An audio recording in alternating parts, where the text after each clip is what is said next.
Everyone knows the story of the Titanic, but not many people know that Titanic had two sister ships, and that on the night of its sinking, one of them was rushing to help but didn't make it in time. Bad luck seemed to follow the trio of ships, but each one of them had glorious moments that live in the minds of those who sailed in them. Keep on watching to discover a story of awe, ingenuity, and ill fate. And don't forget to click the subscribe button and turn notifications on to join us on the bright side of life. You know how the iceberg hit the Titanic, how the band played to the end, and how the whole tragedy unfolded, but before it happened, it would have seemed an impossibility for such a ship to meet the end it did.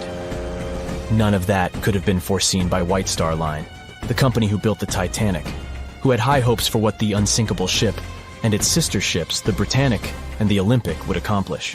The Olympic was the first of the trio to make sail on June 11, 1911, heading towards New York. The sheer size of it would wow the crowds.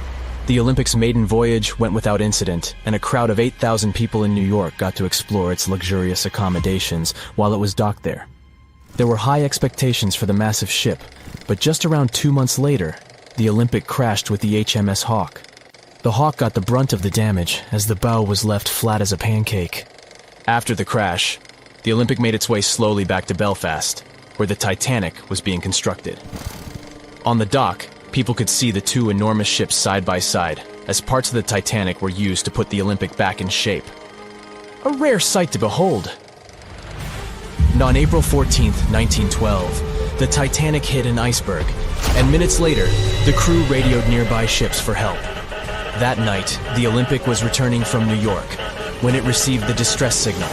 The ship turned around and rushed at full speed towards the Titanic, but they were so far away that they would have arrived next night.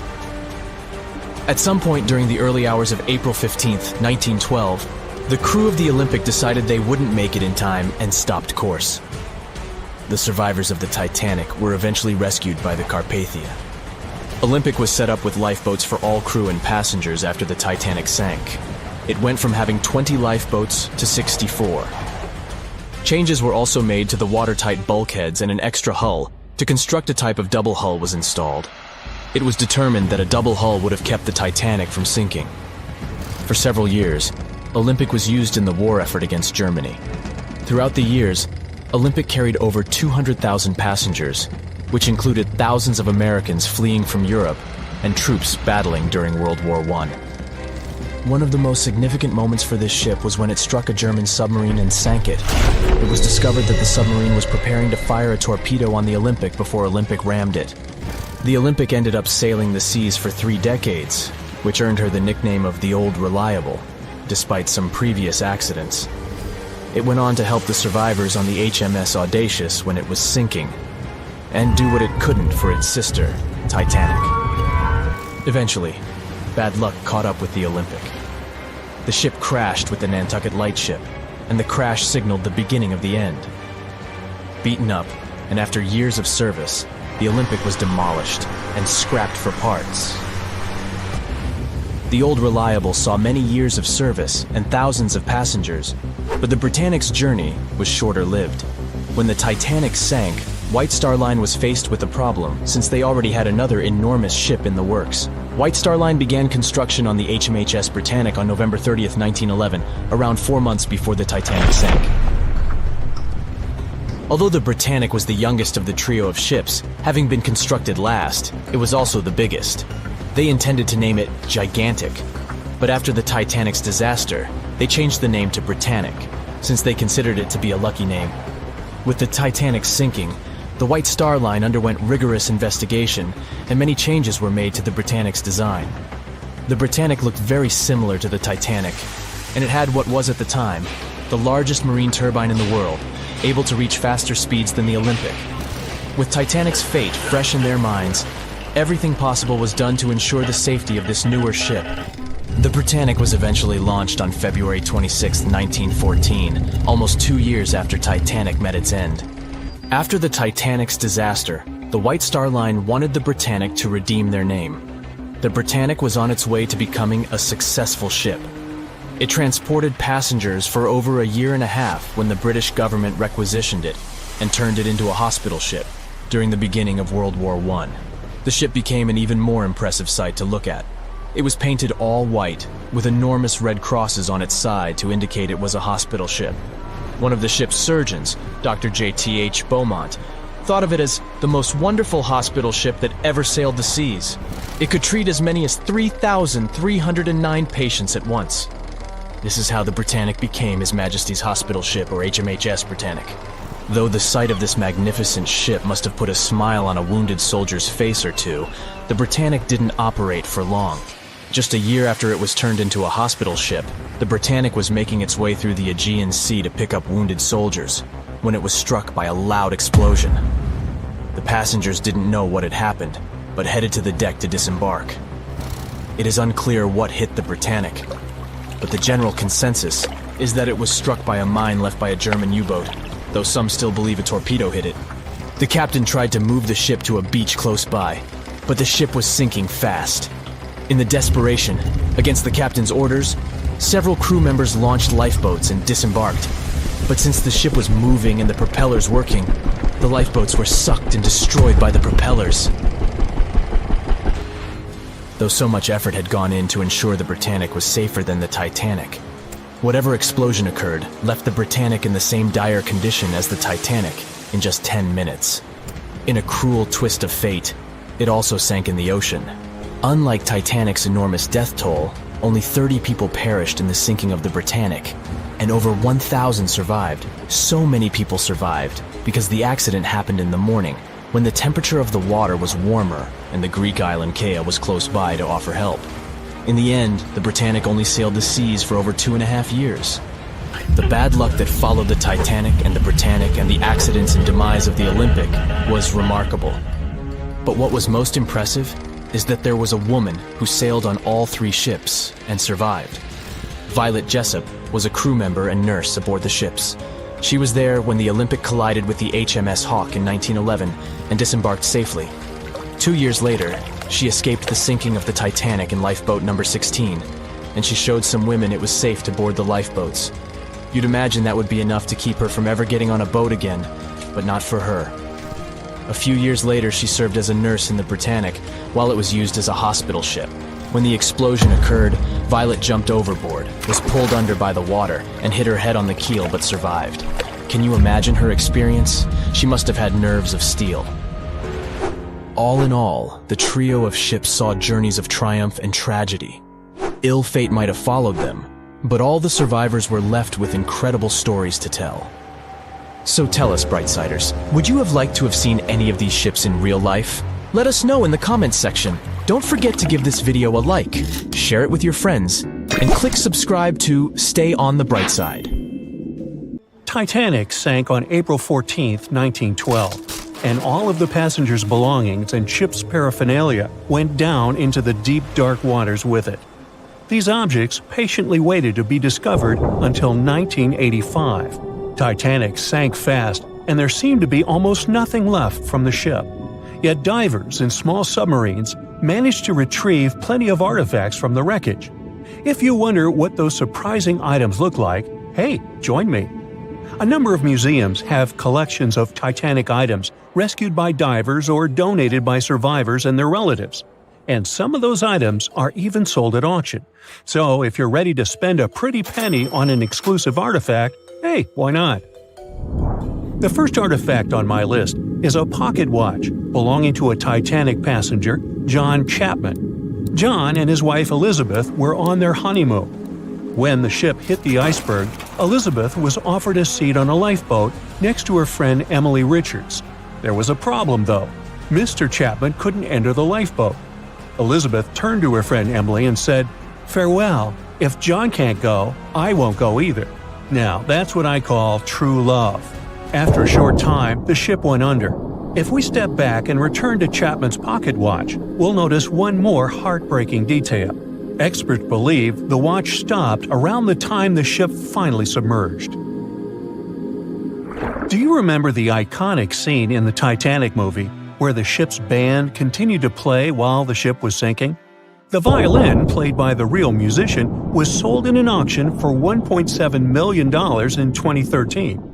They say the band played "Nearer My God to Thee" as the ocean liner sank. Since we started talking about the band, we might as well shed light on a piece of music found on the ship. It was the song "Put Your Arms Around Me, Honey." Considering the fact that paper gets ruined almost instantly when it meets with water, it's a miracle to see those documents. Another saved paper document is the lunch menu. The first-class passengers wore their beautiful dresses and enjoyed their meals without knowing that it was their last lunch. This unique item was auctioned for $122,000. Meals were offered based on class. For instance, a first-class passenger would eat roasted turkey with cranberry sauce, spring lamb, or baked haddock. In comparison, a third-class lunch consists of stuff like rice soup, fresh bread, roast beef, and brown gravy. There were also cabin biscuits, which the passengers would eat to diminish seasickness. It wasn't just the menu. A VIP ticket was also retrieved. The ticket number is still readable, 1342. Number 5 is Edwardian perfume samples. A chemist named Adolf Saalfeld stepped onto the Titanic with various perfume bottle samples. Why did he bring these samples with him? Well, Saalfeld planned to open a fragrance store in America. 61 vials of perfume sank with the ship. Luckily, their owner managed to survive and get there safely, but his samples sank and were only rediscovered some time ago by the divers. When we accidentally drop a plate, it usually shatters into pieces. Now, there's a question. Do you think an unbroken plate can be recovered from Titanic? The answer is yes. Original White Star tableware is proof. Apparently, each class of passengers didn't just get different meals, but was also served with different types of plates. The retrieved plates have a green and brown floral motif. The edges have a gold rim, and there's a logo in the center. By the way, they're sold at auction, and you can find them online. Let's carry on with touching personal stories. The love story of Rose and Jack that we see in the movie is fictional, but the ship surely witnessed many romantic tales. Here's a love letter to prove this. The messages tell us a story about how life was on the ship during the last few days. It was written by Kate Buss on April 10th. She mentioned how seasick she felt and other things, such as she was supposed to go to dinner in a half an hour. This letter wasn't the only letter divers took to the surface. For example, there's the letter Esther Hart wrote to her little daughter Ava. It was sold at auction for £119,000. This letter is probably the last letter written on board, since it was completed only 8 hours before the tragedy.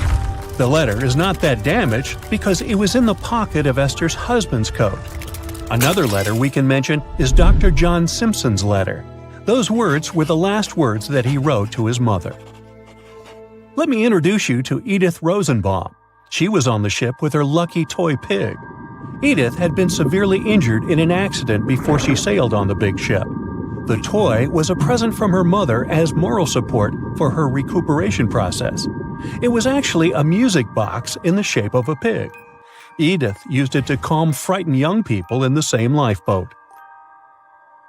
The next item on the list is the scout whistle of Lillian Winifred Bentham. She was a second-class passenger.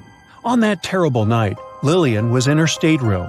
She didn't believe that the Titanic could sink. After all, it was the unsinkable ship. Her friend came to her and convinced her to hop into a lifeboat. Only then did she realize how serious the situation was. Moments later, she saw the ship break into 2 parts. As the lifeboat floated into the night, Lillian saw a crewman who was also rescued. Without a second thought, she wrapped the man with her fur coat. It was freezing, so she probably saved the man's life by doing that. The young man wanted to thank her for her kindness, so he gave Lillian a scout whistle. It was the whistle he used throughout the night to call for help. This pair of white gloves is one of the rarest artifacts recovered from Titanic. These cotton gloves belong to a gentleman. The owner's identity is unknown. Fabric can't last underwater for decades, but these gloves look fine, and you can still see the fine detailing and elegance. An alarm bell has also been found. Yes, that's the famous bell, the one that rang to warn people about the iceberg. Frederick Fleet and Reginald Lee were on lookout duty the night of the accident. Both of them survived. Fleet was the one who saw the iceberg before the ship struck it. What's ironic is that Fleet and Lee didn't have access to binoculars. They were stored in a locker in the crow's nest, but the key to the locker was in the pocket of a crew member who was reassigned to another ship at the last minute and didn't leave the key. They could have seen the iceberg sooner if they had had pairs of binoculars. If they had had it, the Titanic could have gotten out of the way. Divers discovered not just belongings of passengers or the crew, but also pieces belonging to the ship itself. Our next artifact is the Grand Staircase. Some parts of this iconic structure are recovered from the wreck. Turns out that this staircase became a meeting spot among first-class passengers.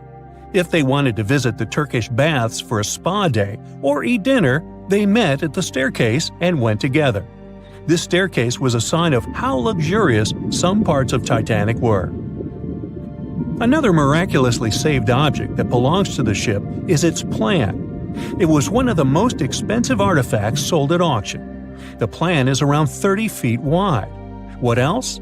The logometer was also discovered. It's a device used to check the sailing speed of the ship and the distance it covers.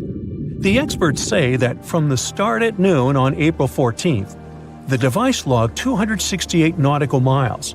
And there's more. A giant chunk of hull, known as the Big Piece, was also found. This fellow weighs 15 tons. The larger portholes were for the cabins, and the smaller ones were for the restrooms. This piece was found in 1994, but it was in 1998 when it was successfully taken out. After all these years spent underwater, it was swarming with sea life. Still surprisingly, the portholes still had glass. Now, let's assume you were a diver and you could only take out one of these objects. Which one would you pick?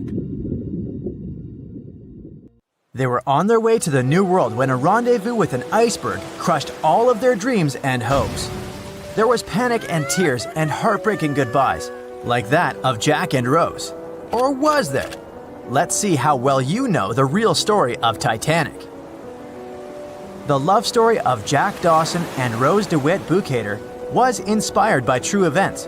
What do you say? Is it a myth or a fact?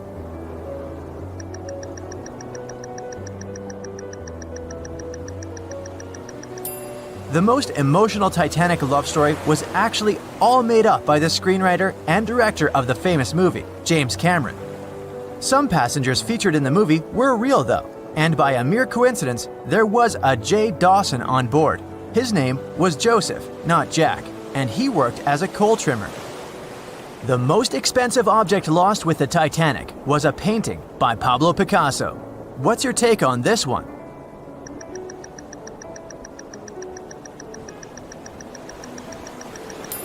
It's a myth.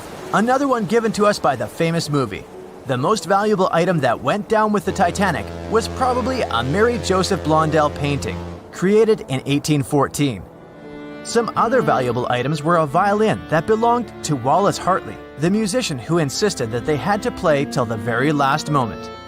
There was also a 1912 Renault Type CB Coupe de Ville that would now cost millions of dollars, a handwritten manuscript by Joseph Conrad, first edition essays by Francis Bacon, 5 Steinway grand pianos, and, of course, some fine china plates and cups and first-class passengers' jewelry. The Titanic was the largest and the most luxurious passenger ship of its time. Does it sound real to you?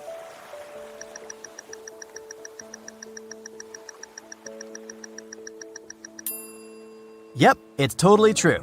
In April 1912, the Titanic was the largest ship ever built. It was 882 feet long and had a maximum passenger capacity of 2,435 people. That's not a lot compared to the largest cruise ship of today, the Symphony of the Seas. It's just a bit longer than the Titanic, but has more than double the passenger numbers. And yes, no other cruise liner has probably beaten the Titanic in terms of luxury to this day. It costs more than $200 million to build in today's money. The tickets were also quite expensive. Duh! First-class tickets ranged in price from $1,700 in today's money for a berth up to $50,000 for one of the 2 parlor suites. Second-class tickets were $700.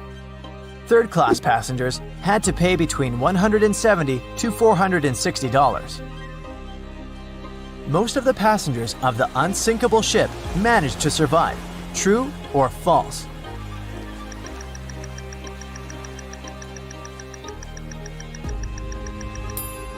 Sadly, it's false.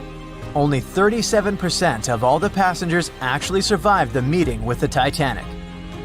Around 61% of the first-class passengers, 42% of the second-class passengers, and 24% of the third-class passengers made it out alive.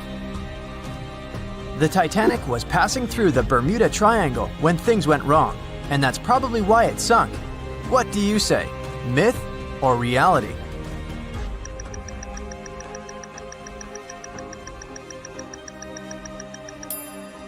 It's 100% a myth.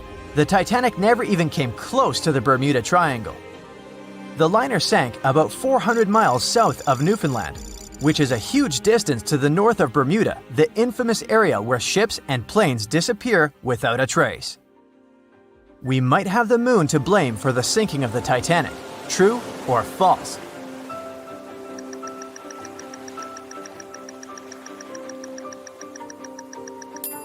This one is true. The moon heavily affects the tides on Earth. The closer the moon is to the Earth, the stronger the tides are because of the increasing gravity of our satellite. Back in 1912, the moon was so close it made several glaciers in Greenland break apart. Massive chunks of ice that broke off from the glaciers started floating south. The supermoon event came just 6 minutes after a spring tide, the alignment of the moon, the sun, and the Earth that makes their combined gravity reach its peak twice a month.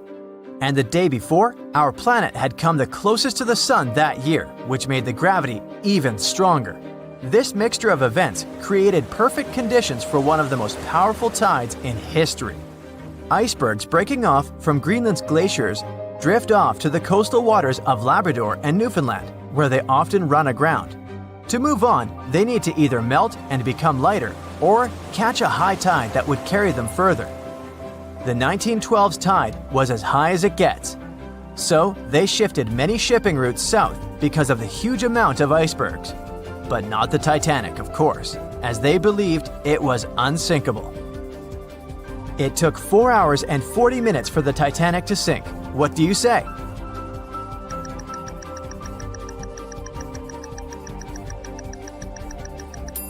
It's false, and if you're a Titanic expert, you definitely know it was actually 2 hours and 40 minutes. And this was slow enough, given the damage caused by the iceberg. It didn't sink faster, thanks to the ship's construction. There were 16 watertight compartments in the lower part of the ship. They worked as a lifeline. When the iceberg crashed into the hull, it broke into 6 boxes. The Titanic could have stayed afloat only if 4 compartments had been damaged. Water filled the first 6 compartments within 1 hour. During this time, the ship tilted slightly to the right side. Then, water began to flood the 7th box when all 6 boxes were filled. And from that moment, the sinking rate was growing with every second. The ship's bow sank under the water, and then the stern filled up. One of the leading reasons for the Titanic tragedy was signal rockets. True or false? What's your take on it?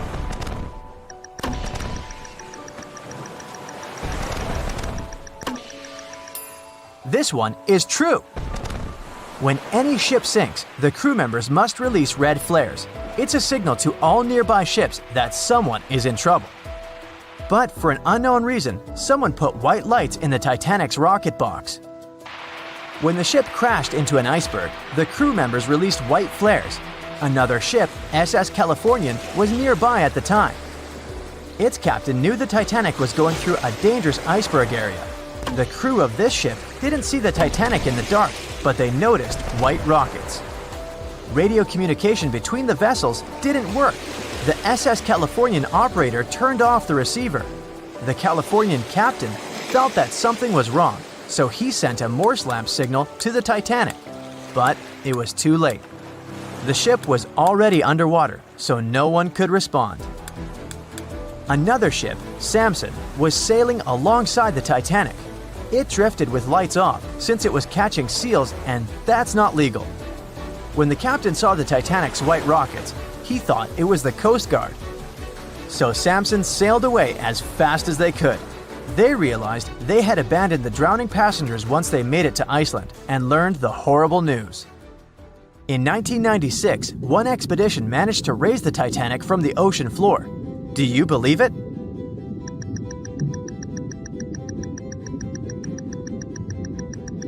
If you don't, you're right.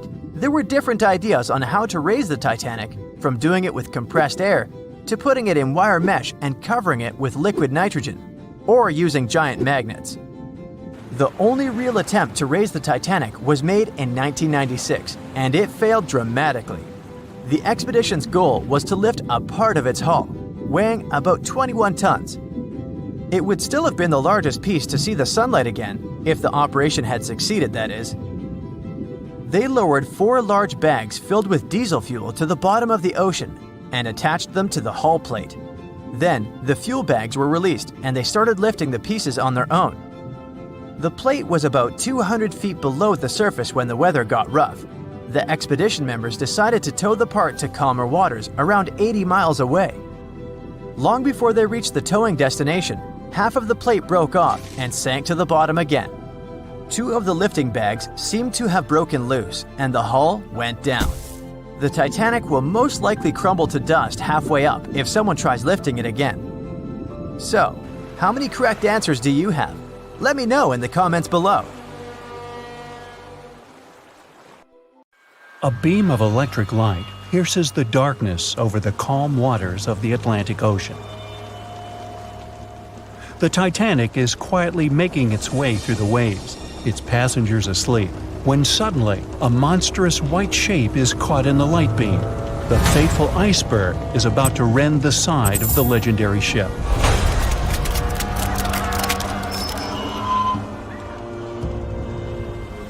April 14, 1912, only 2 days before someone will take a photo of a giant iceberg with a pretty unusual elliptical shape. It turns out that this iceberg most likely formed out of snow that fell 100,000 years ago. Researchers used computer modeling to figure out its origin. They used data from 1912 and added some new information about winds and ocean currents. They concluded that the iceberg was probably a part of a small cluster of glaciers in southwest Greenland. These days, it's possible to calculate the routes of such icebergs in any given year in the past. So the infamous chunk of ice was on its way from Greenland to an area further south from Cornwall. If the ship had passed through that region only 2 days later, the iceberg would have moved far away from the point where they met. At first, the weight of the most well-known iceberg in the world was 75 million tons. With time, it started to slowly melt away. And when it sank the Titanic, its weight was only 1.5 million tons. By the time of the collision, it had probably been melting for months, but it was still a true monster. When the Titanic sank, the iceberg was 400 feet long, and more than 100 feet of its surface was above the water. Some people believe it was a supermoon that caused the Titanic to sink. That night, there was a rare lunar event. It hadn't happened for 1,400 years. In normal conditions, the iceberg wouldn't have traveled so far south without melting and losing the largest part of its mass. But the supermoon could have been the reason for an unusually high tide that pulled the iceberg away from the glacier way faster than usual. There's a specific type of bacteria that slowly consumes the remains of the Titanic. Salt corrosion, ocean currents, freezing temperatures, plus this rust-eating microorganism might consume the entire wreckage. American actress Dorothy Gibson was aboard the Titanic. She survived, and when she arrived in New York, she started filming a movie called Saved from the Titanic almost right away. The movie was released only a month after the Titanic sank, and in the movie, she even wore the same shoes and clothes she had during the actual disaster. The movie was a big success at that time, but the only known copy was destroyed in a fire. 14 years before the Titanic sank, a novella called Futility had been published, and it seemed to have predicted the whole event. The plot centered around a fictional ship called the Titan that sank during its voyage. The Titan was almost the same size as Titanic, and they both went to the bottom in April. The reason was hitting an iceberg, too. Both the real and fictional ships were described as unsinkable, and both of them had the legally required number of lifeboats, which, as it turned out later, were nowhere near enough. We've seen it in the movie, but there were some real-life love stories happening on the Titanic, too. 13 couples even took a trip on the Titanic as part of their honeymoon. One of the couples owned Macy's department store in New York. Once it became clear the Titanic was rapidly sinking, the woman refused to go into a lifeboat without her husband. But he didn't want to join her while there were still women and children who he thought had to go first. Then his wife gave her coat to her maid. She insisted that the maid should get into the lifeboat, and she wanted her to be warm. As for the woman herself, she decided to stay with her husband till the end. Some people believe Titanic sank because of a mummy, not an iceberg. It all started around 1000 BCE with a mysterious woman who lived in Egypt, in the City of Thieves. People knew little about her, but they called her a priestess. Her mummy was put in a wooden sarcophagus and covered with a large lid with the image of her face and some mystical inscriptions. This place had been hidden until the first half of the 19th century, when a group of locals accidentally came across it. They disturbed her peace. No one knows how, but the mummy disappeared that day without a trace. A couple of decades later, a group of rich friends from England traveled to Egypt and found the empty mummy casket with the image of the priestess, whose dark eyes seemed to be looking into the void. They decided to buy it, but the buyer disappeared the same night before he even got the case. All members of the group had some accidents. The casket changed its location a couple of times until it, as some believe, ended up on the Titanic. It took more than 70 years for a robot submarine to find the ruins of this legendary ship. The wreck lies nearly 13,000 feet under the surface of the Atlantic Ocean, split into two halves. Why did the liner break apart? No one knows exactly. Some think it happened because of the water that got inside when the ship collided with the iceberg. The pressure was so powerful it separated two parts of the vessel, starting with the ship's bottom structure. Others say it was because of the hull rivets. They had a high concentration of slag or smelting residue, and that's something that can cause the metal to split apart. The ship generally had many flaws, starting with the design. The watertight bulkheads weren't completely sealed on top. This allowed the water to flow between the compartments and, in the end, sink the vessel. The iron of the ship's rivets and steel of the hull ended up ruined because of high sulfur content, cold temperatures, and high speeds. The steel shattered and the rivets popped out quite easily. Because of this, Titanic sank 24 times faster than it would have otherwise. If the ship had hit the iceberg head-on instead of ramming it with its side, it would have probably stayed afloat. How come the crew members didn't have binoculars? It would have surely helped them spot the iceberg on time and maybe even avoid the disaster. But the binoculars on the Titanic were locked in a storage cabinet. Only one crew member had the key, and he had been transferred off the ship right before it set sail. He later said he hadn't remembered to hand over the key. But even without the binoculars, the ship might have had some time to change course and avoid the collision if the crew had gotten some warning.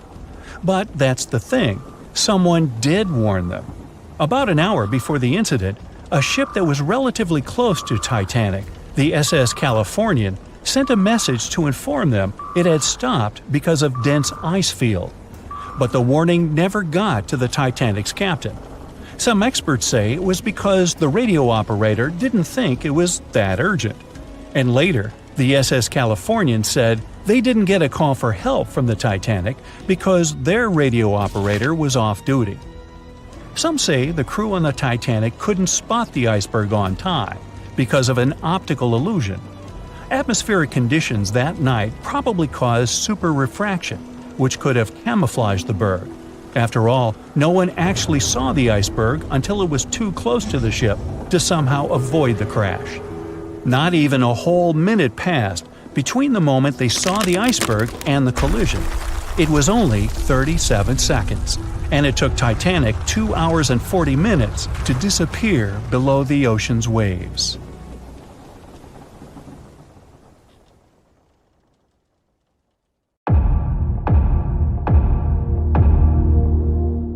There were no binoculars on board the famous Titanic on the night when they were needed the most. The lookouts were blind, helpless, and doomed, and the ship went down, taking hundreds of lives, right? Well, it's just one of the many myths from a whole ocean of half-truths, rumors, and dramatic retellings the Titanic is still sailing in. There were binoculars on board. The real issue was access. The binoculars were locked in a cabinet in the crow's nest, which is the lookout point, but the key went missing. A crew member named David Blair, who was supposed to be on the Titanic, was reassigned to a different ship at the last minute. He forgot to leave the key behind. The key to saving hundreds of lives, literally, was sitting in his pocket far away as the Titanic was going down. But we'll never find out what would have happened if the key had been there. The sky was clear that night, but there wasn't a moon to light the way, and there was no wind, so the sea was glassy, and there were no ripples, which are the usual warning signs of icebergs floating around. Then there's the idea that the Titanic was racing across the Atlantic to break a speed record, but historians disagree. The Titanic's crew knew there was ice out there, but instead of slowing down, they just kept going, cruising around 22 knots. That's only a couple of knots slower than her top speed, but the Titanic wasn't being pushed to her limits. Many of her furnaces weren't even fully stoked. And it was normal practice for that time to just keep going and trust those on the lookout to spot the ice before the ship hits it. Those massive Atlantic liners weren't about taking it easy. They were about being perfectly on time. Ships like the Titanic were basically the express trains of the sea, and any delay would have been a PR disaster. So, yeah, they knew the risks, but didn't think it was a big deal. After all, plenty of ships had close calls before and came out okay. They didn't see ice as a huge threat those days, and weren't even afraid of head-on collisions. And have you heard that the White Star Line, the company that owned the Titanic, marketed it as Unsinkable? In 1910, the company was hyping up their two new ocean giants, the Titanic and her sister ship, the Olympic. Their ads proudly declared these ships were designed to be unsinkable. What the company meant by it was that, on paper, the design should keep them afloat. Later on, they even had to clarify that they never promised the ships were actually unsinkable. By 1911, before the Titanic even hit the water, magazines were already running wild with the idea. Writers were calling her practically unsinkable, pointing to her fancy new watertight compartments as proof. And just like that, a legend was born before the ship even left the dock. After she went down, even one of White Star Line's own executives admitted during the official inquiry that when he first heard the news, he didn't believe it. He genuinely believed the Titanic couldn't sink. But that whole unsinkable thing was never the main selling point. White Star Line wasn't really pushing safety, but selling luxury. The Titanic was supposed to be the crown jewel of ocean travel, massive, elegant, and dripping in comfort. Another story that just stuck with us is that before the iceberg even struck, a coal fire was burning away in one of the Titanic's bunkers. It weakened the ship's hull and made it more vulnerable. Some people even say that fire caused or accelerated the sinking. Well, it's partially true. There was a coal fire in one of the Titanic's coal bunkers before the voyage. Fires in coal bunkers weren't unusual in steamships of the time. They could smolder for days. But it was nothing like a fire that would be raging uncontrollably. Historical timelines, crew logs, and structural analysis all indicate that a fire of such intensity and in such a position couldn't have caused fatal structural damage. If the fire had done that much harm, the ship might have failed even before the collision. but the Titanic stayed afloat for over 2 hours, which means the real villain was still the iceberg. Another twist to the fire story is that it could have distracted the crew, preventing them from dealing with the iceberg situation properly. That sounds more plausible, but still, that's not the same as saying the fire was the real culprit. Speaking of the real culprits, there's no doubt it was an iceberg, but the scale of disaster it caused was way more subtle than a big movie-style gash in the hull. Instead, it produced many tiny fractures in the ship's rivets, seams, and metal joints.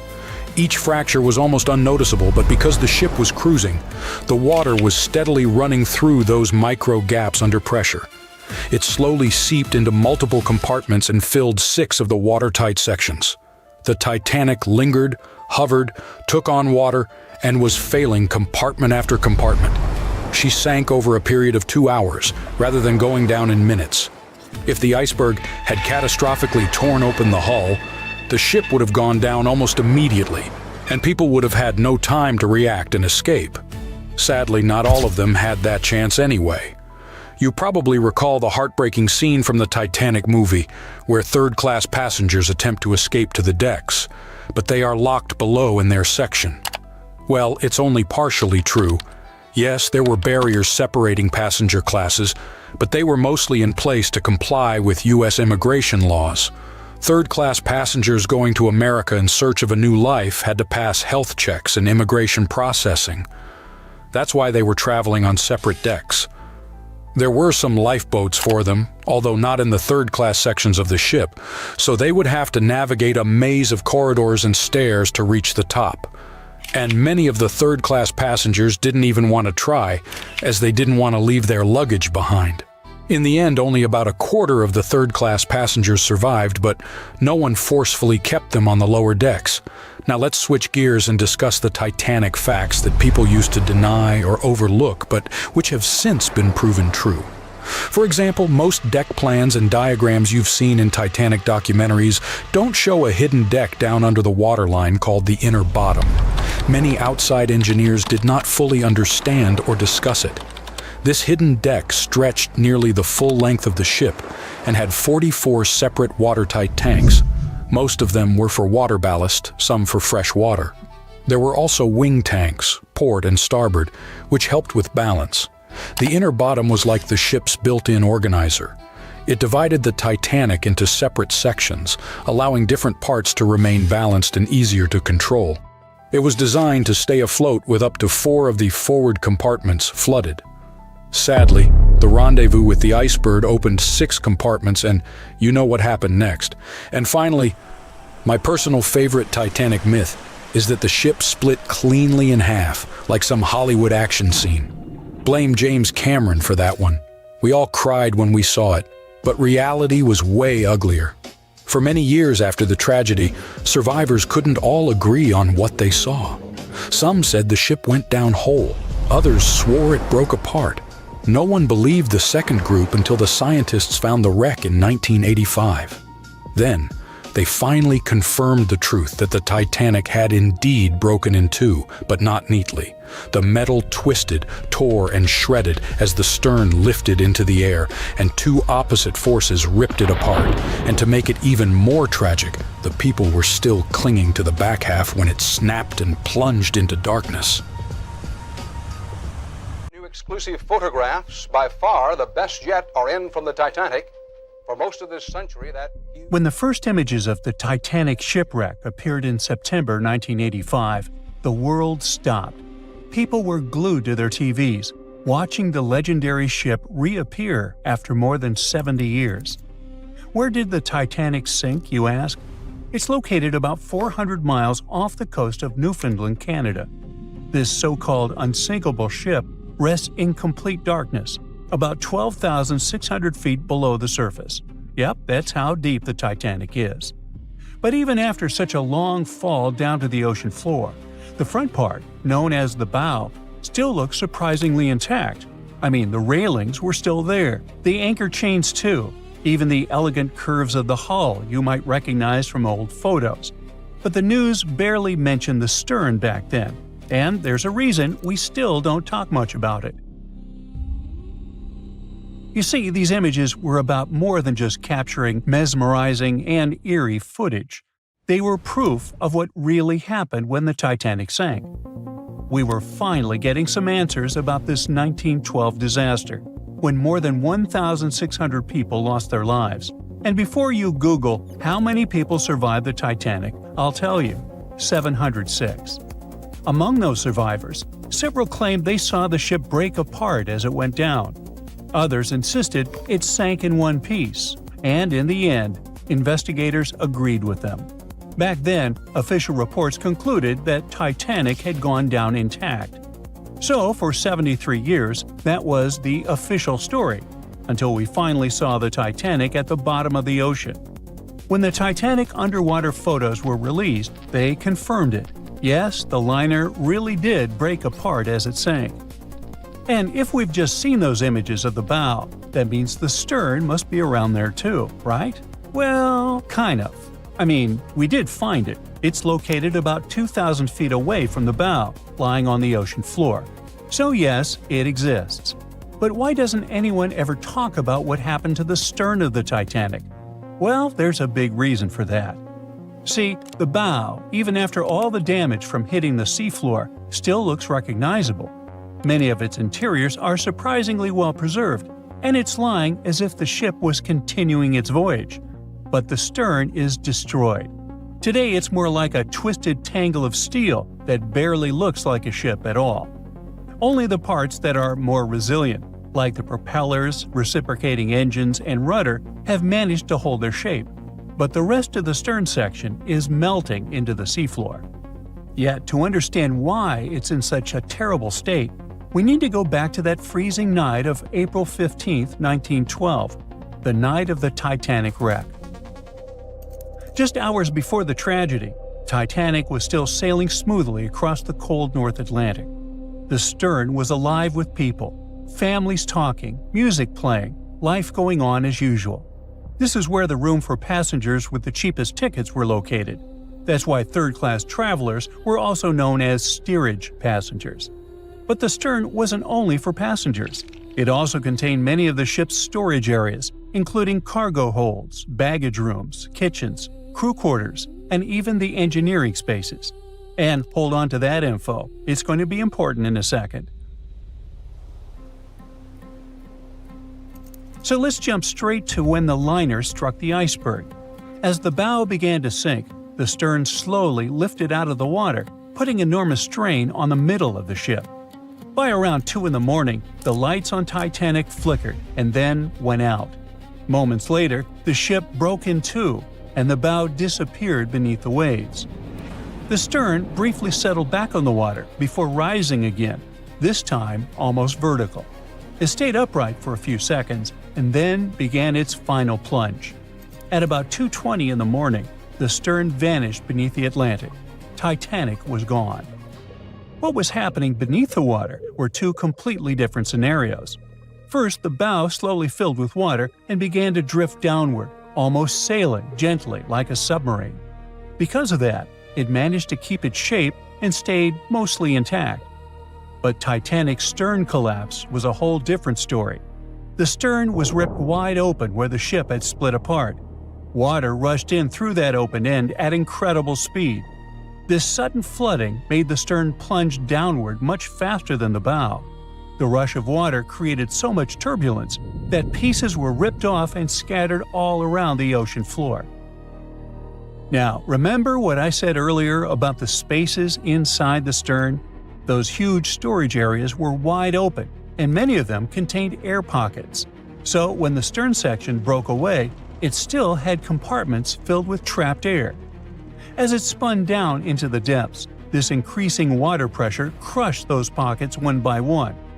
The surrounding structure began to implode, scattering pieces of metal, furniture, statues, and passengers' belongings across the ocean floor. So many experts believe the immense water pressure made that section collapse as it sank, and that's why we can't see much of it today. And now you know the answer to the Titanic back section mystery. We don't talk about it much, simply because there's not much left to see. It's like the part of the Titanic story that's too broken or too painful to talk about openly. the side of the ship that truly feels lost. And sorry to say this, but that's the future of the bow, too. I mean, it won't be there forever. The iconic shape of the wreck is changing year after year, and not in a good way. The front part of the Titanic is deteriorating, and one day, it'll be entirely gone. Down on the seabed, the Titanic faces enormous pressure, nearly 390 times greater than at the surface. The good news is there aren't any air pockets left inside the ship, so big implosions won't happen again. But the bad news is that the ship's own weight is now helping to tear it apart. As those 52,000 tons of steel slowly settle into the ocean floor, they twist and pull on the hull. Submersible missions have already spotted large cracks running through the steel plates, and even the decks themselves are starting to cave in. And there's something else. The wreck might look cool and spooky today, but that actually comes from a thick layer of bacteria and microbes covering it. The problem is, they're slowly eating the Titanic. Yep, most of the corrosion happening down there is caused by bacteria, and this is gradually weakening the entire structure. Steel plates, beams, and supports are getting thinner every year. Scientists estimate that the ship is losing between 0.13 and 0.2 tons of iron every single day. Still, even at that rate, the wreck won't vanish overnight.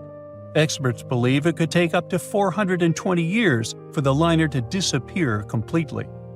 Until then, we'll keep watching this sad but natural process unfold. Parts of the ship have been falling apart little by little since the night when Titanic sank, and a lot has already changed since we started taking underwater photos, like the railing sections that have dropped and the ceiling in the captain's bathroom that's collapsed. That's why so many expeditions are now focused on capturing footage and detailed scans of the Titanic shipwreck, to preserve its memory before the ocean takes it all. It's our way of keeping the story alive, even as time and nature continue their quiet work. Maybe those hungry bacteria can take a break from their buffet, so that Titanic can rest in peace with many more years to come. Titanic. The Titanic. The Titanic. The Titanic. Titanic. The Titanic. The Titanic. Titanic. The Titanic. Congratulations! You can now forget everything you've seen in the movies or everything you've read in books and newspapers and heard from people. Now we have the most detailed and reliable study of the famous sunken ship. A large-scale Titanic 3D scan allows us to see in fine detail everything that happened during the disaster. And rest assured, there was a lot going on there that you've never heard of. Are you ready for Titanic new discoveries? Let's go! There's a fat chance, or a thin chance, take your pick, that there are no people here who haven't heard of what happened. But just in case, here's the quick backstory. On April 10, 1912, the giant cruise ship Titanic sailed from Southampton, England to New York City. 4 days later, the ship collided with an iceberg and sank in the freezing waters of the North Atlantic. It was one of the most tragic and biggest disasters in the history of sea voyages. Since then, the wreck of the giant ship has been lying under a layer of icy water. For decades, people wanted to get this ship from the bottom many times, but they never fully tried. Passenger stories, documentaries, and books have given us a complete picture of what happened. But the only witness that can tell us about those tragic events is the ship itself. And some people decided to ask it about that night. A group of experts, oceanographers and cinematographers, recreated a virtual version of the events and showed it in the documentary Titanic: The Digital Resurrection. This is the most detailed digital reconstruction of how the Titanic sank ever made.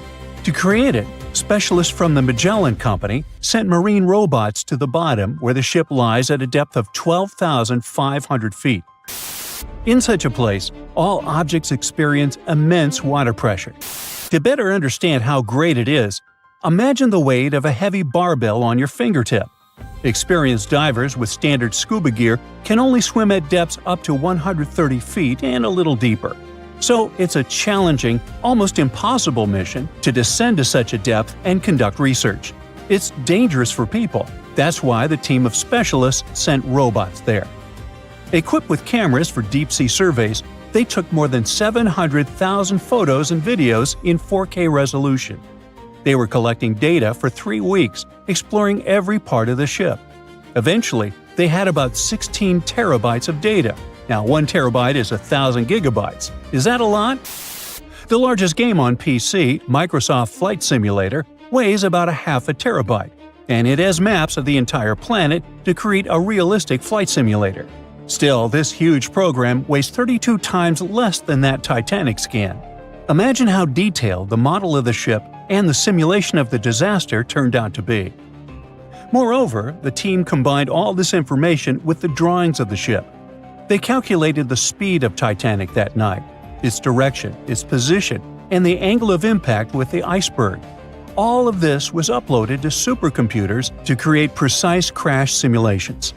After that, specialists studied eyewitness reports, got consultations from historians and maritime experts, and then presented a detailed staging of the tragic night. Some things turned out to be different from what you know about them. For example, the iceberg didn't make a huge hole in the side of the ship. A Titanic wreckage scan shows that a piece of ice had struck a glancing blow and created several holes in the hull. Each of them was the size of an A4 sheet of paper. How could such minor damage destroy a giant ship? The problem was that those A4-sized punctures covered the entire length of the case.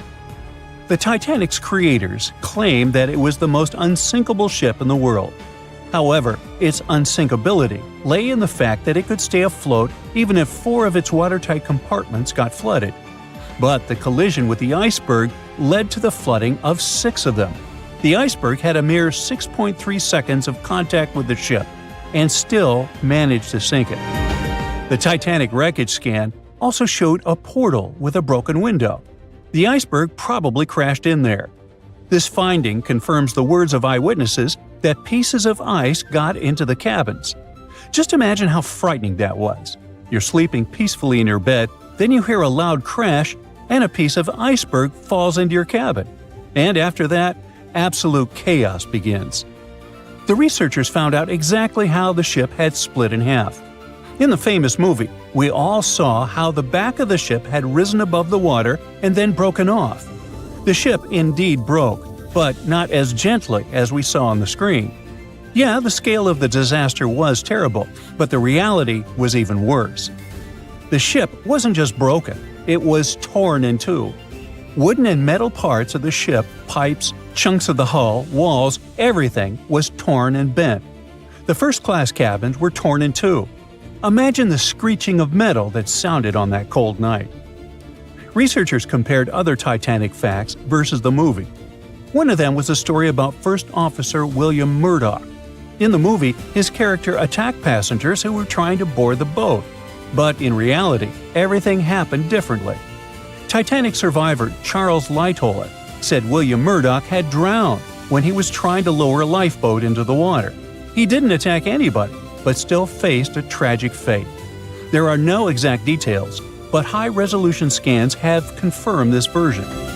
But one of the most impressive and heroic tales that happened on the Titanic occurred in the boiler room. With the help of robots, experts discovered that one of the boat's steam valves had been left open. This finding only confirms eyewitness stories that the engineers stayed in the boiler room for more than 2 hours after the collision with the icebergs. This group of brave people maintained a power supply until the very end. Why did they do it? Proper lighting on the Titanic helped people safely lower the boats onto the water. Electric power also made the Titanic visible to distant ships. Moreover, passengers reported that the Titanic's lights were on even when it was submerged underwater. The brave feat of the engineers helped save hundreds of passengers' lives. Who knows, perhaps further research of the ship will tell us more about other heroic actions of the passengers and crew members. Actions that will be worth making a movie about. In addition to studying the ship, the researchers also scanned the seabed around the wreckage, where not only parts of the Titanic, but also personal belongings of passengers, including gold coins, pocket watches, combs, shoes, and so on, were scattered. By the way, many of those items have been raised from the bottom and sold at various auctions. You can also see some artifacts from the ship in specialized museums. One of those is called Titanic Belfast and is located in Northern Ireland. It is open to the public. A digital replica of the ship not only shows us how the Titanic sank, but also literally saves the ship. The condition of the wreckage is getting worse every day. Gigantic pressure, cold temperature, water, and marine life – all of this is slowly destroying the vessel. Oh yeah, some companies that organize dive trips to the ship for tourists also pose a danger to the ship. It turns out that there are a lot of people who wanted to go down inside a submersible to the legendary wreck. As a result of some of these excursions, parts of the ship were damaged. Experts predict that within the next 40 years, the unlucky liner may disappear completely. Fortunately, the Titanic 3D scan has provided such a level of detail that you can imagine walking inside it. This means that the tragedy will never be forgotten. Of course, 10 videos like this one won't be enough to cover the full scope of the work that the filmmakers have done. Fortunately, the documentary, Titanic: The Digital Resurrection, is available for viewing. You can watch the movie and also study the 3D models of the ship. Who knows? Perhaps you can make new discoveries.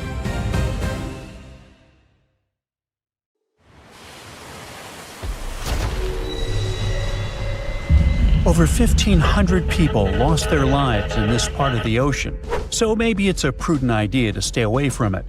The spot where RMS Titanic sank remains dangerous. I mean, yeah, there are still huge icebergs out there, but there are even bigger threats lurking beneath the surface. Titanic is sitting about 12,500 feet underwater, nearly 400 miles southeast of Newfoundland. It's been down there for over 100 years, so over time, the wreck's just been falling apart little by little. The infamous ship is rusting just like any iron or steel structure would be underwater. Chemically, when you mix iron, oxygen, and water, that combo sets off a reaction that creates iron oxide, and that's what leads to corrosion. So, steel plates, beams, all that stuff is getting weaker. Parts of the liner are caving in, like the ceiling in the captain's bathroom and a section of the railing that collapsed not too long ago. But in the case of Titanic, a lot of that corrosion is actually being caused by iron-eating bacteria. When the Titanic sank, it split into two big pieces, the bow and the stern, which landed nearly 2,000 feet apart on the ocean floor. And now both pieces are covered in this biofilm, a living blanket of bacteria, marine fungi, and all sorts of other microbes. Over time, microbes feeding on the ship's iron have created these things called rusticles, and they are actually speeding up the wreck's decay. Scientists say the stern is breaking down way faster than the bow, mostly because it took more damage when the ship sank. And now, thanks to all that bacterial activity, the stern could be deteriorating as much as 40 years ahead of the bow. So yeah, microbes have been thriving and flourishing down there. If you are a germaphobe, that probably sounds like a total nightmare. But honestly, it's not that bad. For one, they don't even look gross. These rusticles actually look kind of cool, like ice crystals or tiny diamonds clinging to the wreck. And don't worry, you are not in danger. As long as you keep a safe distance from the wreck, no direct contact, and definitely don't go poking around inside, there really is no risk. Speaking of getting dangerously close, we've got to mention the Titan submersible disaster. You know, the one that catastrophically imploded back in 2023 during a trip to the Titanic wreck. Sadly, all 5 people on board lost their lives. Even though this trip was sold as a tourist adventure, going that deep in the ocean is no joke. It's terrifying, cold, and dark. Sunlight gets absorbed by water and can't reach much farther than about 3,300 feet below the surface. Past that point, the ocean is in total darkness all the time. Titanic lies within a region known as the Midnight Zone for this very reason. The few brave people who have visited the wreck say the descent takes over 2 hours through complete darkness. Then, out of nowhere, the ocean floor just pops into view, lit up by the submersible's lights. The second big challenge is actually finding the wreck. At that depth, navigating is no easy task. When you reach the bottom, you really don't know exactly where you are. You're just kind of fumbling around in the dark, knowing that Titanic is somewhere down there, but you can't see it. However, detailed maps of the Titanic site, made from decades of high-res scans, really do help. As the wreck starts to come into view, they can use those maps to stay on track. Plus, sonar and sensors let the crew notice features and objects even if they're way beyond the sub's tiny light pool. For example, the Titan submersible had a sensor called the Doppler velocity log. This one sent out sound waves to measure how fast the sub is moving and how deep it is, based on its distance from the ocean floor.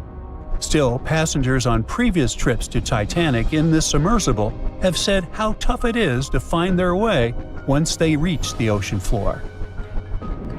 And we can't forget about the pressure. The deeper you go in the ocean, the more pressure the water puts on everything. And the pressure is crazy high at the Titanic's wreck site. To put it into perspective, it is about 200 times the pressure inside a car tire. That's why submersibles need super thick walls to handle it. So yeah, the water around Titanic has creepy microbes, pitch-black darkness, and insane pressure. But there is one more thing happening down there, and that's unpredictable currents. You're familiar with them. I mean, when you swim in the sea, you can usually feel the currents pulling you from side to side. But the deep ocean has its own set of underwater currents too. They're not as strong as the ones you feel on the surface, but they can still move massive amounts of water around. These currents can be caused by things like wind, differences in water temperature and salt, and even strange storms down on the ocean floor called benthic storms. They can get intense and stir up the sea bottom. Now, like I mentioned earlier, the Titanic wreck is in two big pieces, the front and the back, and researchers have been checking out the seabed of the surrounding area.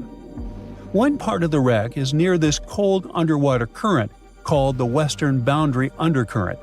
It flows south and moves mud and sand along the ocean floor, creating ripples and patterns that show how strong or weak the current is. Most of the time, the currents there aren't very strong. They even found sand ripples near where all the Titanic debris landed, like furniture, coal, and just random stuff from the ship. And those ripples are showing a current flowing from east to west. But inside the main wreck site, things get a little wilder. The water flows more from northwest to southwest, probably because all the huge chunks of the ship are messing with the flow. Around the south side of Titanic's bow, the currents get unpredictable too. They keep switching directions, from northeast to northwest to even southwest. It's like the ocean's just doing its own thing down there. Experts think that over time, all this shifting water is going to slowly bury Titanic under layers of mud and sand. Little by little, the wreck could just fade away and disappear beneath the ocean floor. Alright, now it's time to get to the obvious issue here: icebergs. Yep, they're still a problem for ships today. In 2023, around 380 icebergs flowed into the busy shipping routes between North America and Europe. That's a problem. You see, the bigger the iceberg, the easier it is to spot and avoid. Smaller ice is a lot harder to detect, though it's no less dangerous. And that's because the most dangerous part is underwater, where no one can see it. Think about the iceberg that sank Titanic. Passengers saw about 100 feet of it above the water, but it's believed that's only 16% of its total size. Experts say the rest, hidden beneath the waves and much larger than what's visible, could stretch down several hundred feet. Now, the good news is that, unlike Titanic's day, we have much more technology now to spot icebergs in time. Modern ships have radar and satellite imagery that can pick up icy threats hiding in the dark. Some vessels even use sonar and thermal imaging to see through fog, helping the crew to spot icebergs above the surface. GPS and AIS pick safer routes, and monitoring centers around the globe send out real-time alerts, like having a personal iceberg spotting assistant. So, yes, it is a massive upgrade from just relying on binoculars. You won't have to worry about icebergs on your next cruise vacation, even if it passes alongside Titanic's route. But just to be extra safe, Try not to travel with anyone named Jack or Rose. And never, never play the violin while on board. Just saying. By April 1912, the Titanic was the most expensive and unsinkable ship in the world. These days, the sunken Titanic is associated with some of the most expensive expedition tours in the world. Despite the terrible tragedy, people have built profitable businesses using the famous ship, and these businesses can be very dangerous. The Titanic fell to the bottom of the icy waters of the North Atlantic in 1912. It was more than 70 years before people finally discovered the ship. It happened in the 80s, when researcher Robert Ballard carried out a secret mission to search for sunken submarines. In addition to his mission, Ballard also wanted to search for the wreckage of the Titanic if he had the time. In short, he did find the Titanic. This discovery became the beginning of big profits, fighting for customers, lawsuits, and the destruction of the wreckage. Shortly after the discovery, Ballard came to the U.S. Congress and testified about the Titanic he'd found. He suggested making a sea memorial out of the wreck's site and leaving this place untouched. In 1986, Ballard installed a plaque on the Titanic, and the story ended there. But not for long. The Titanic tragedy was a popular theme, so many companies realized they could make a lot of money out of it. In 1987, an American company, Titanic Ventures, descended to the wreckage together with the French National Institute of Oceanography and got about 1,800 artifacts from there. Then the company received the rights from the US government to rescue the Titanic by parts. Over the course of several years, they made several other expeditions and took more than 2,000 artifacts. The company created a museum where it exhibited the found jewelry, interior elements, personal belongings of passengers, and a lot more. Some artifacts were put up for auction. The company made good profits and inspired many others to do the same. For example, let's take a look at this pocket watch. It belonged to a guy named Edmund Stone, who was a first-class steward. The watch stopped at 2:15 a.m. when it fell into the icy ocean water. After almost 100 years, it was sold for 130,000 euros, which is about $135,000, and is far from the highest price. Another item is the Titanic's ship plan. This is one of the most authentic artifacts from the ship, and it had a practical use. Experts used this blueprint to investigate the wreckage. It helped them understand where the iceberg had struck the Titanic. This plan was sold at auction for $320,000. Do you remember that moment in the movie when the ship began to sink and the violinists started playing their last song? It was actually true. There were real musicians on board who were playing till the end. One of them was Wallace Hartley. Unfortunately, he didn't survive the disaster, but his violin did. Even though it's impossible to play it, it was sold for $1.5 million. In general, as you understand, the hunt for the Titanic's artifacts turned out to be quite profitable. Then, director James Cameron came down to the Titanic. In 1997, he released his famous movie with the same name, and the popularity of the Titanic soared. Collecting the artifacts was no longer so interesting. People wanted to go down to the famous ship on their own. The high demand provided a good supply. In 1998, British company Deep Ocean Expeditions organized tours to the Titanic for only $32,500. From that time until 2012, the company conducted 197 dives to the wreckage of the ship, and during this time, the ticket price doubled. The company, Titanic Ventures, which was the first to get an artifact from the sunken ship, later received the name RMS Titanic Inc., and it sued Deep Ocean Expeditions because it believed that its exclusive rights to salvage the ship's artifacts prevented other companies from conducting underwater tours. RMS Titanic won the court case and banned Deep Ocean from conducting expeditions, but this decision was overturned in 1999. In short, litigation and fights between competitors began. People continued to go down to the seabed to see the legendary ship. There were other companies that organized their own tours. Tourists descended to the Titanic inside underwater bathyscaphs. In 2001, an American couple had a wedding inside an underwater vessel that floated next to the Titanic deck. The profit was growing, customers were coming, and everything was fine, not counting the Titanic itself. The more tourists came down to the ship, the more damaged it got. People wanted not only to see, but also to touch the wreckage. The bathyscaphs could accidentally hit the ship and break apart its parts. The churning of the water caused by boat propellers could also damage the old ship. During one expedition, a bathyscaph crashed into the Titanic, but those who did it kept silent about this incident. In addition, the seabed where the ship lies is littered with garbage. Bottles, chains, weights, nets that people left during rescue operations and tourism.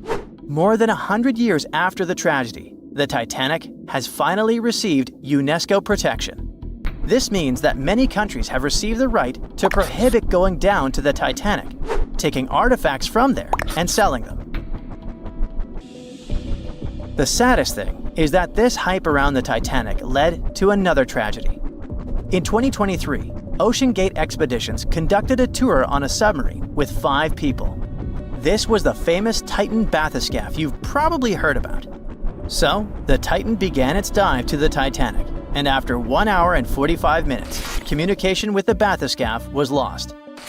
Something broke in the boat, depressurization started, and in a split second, the huge water pressure crushed the Titan.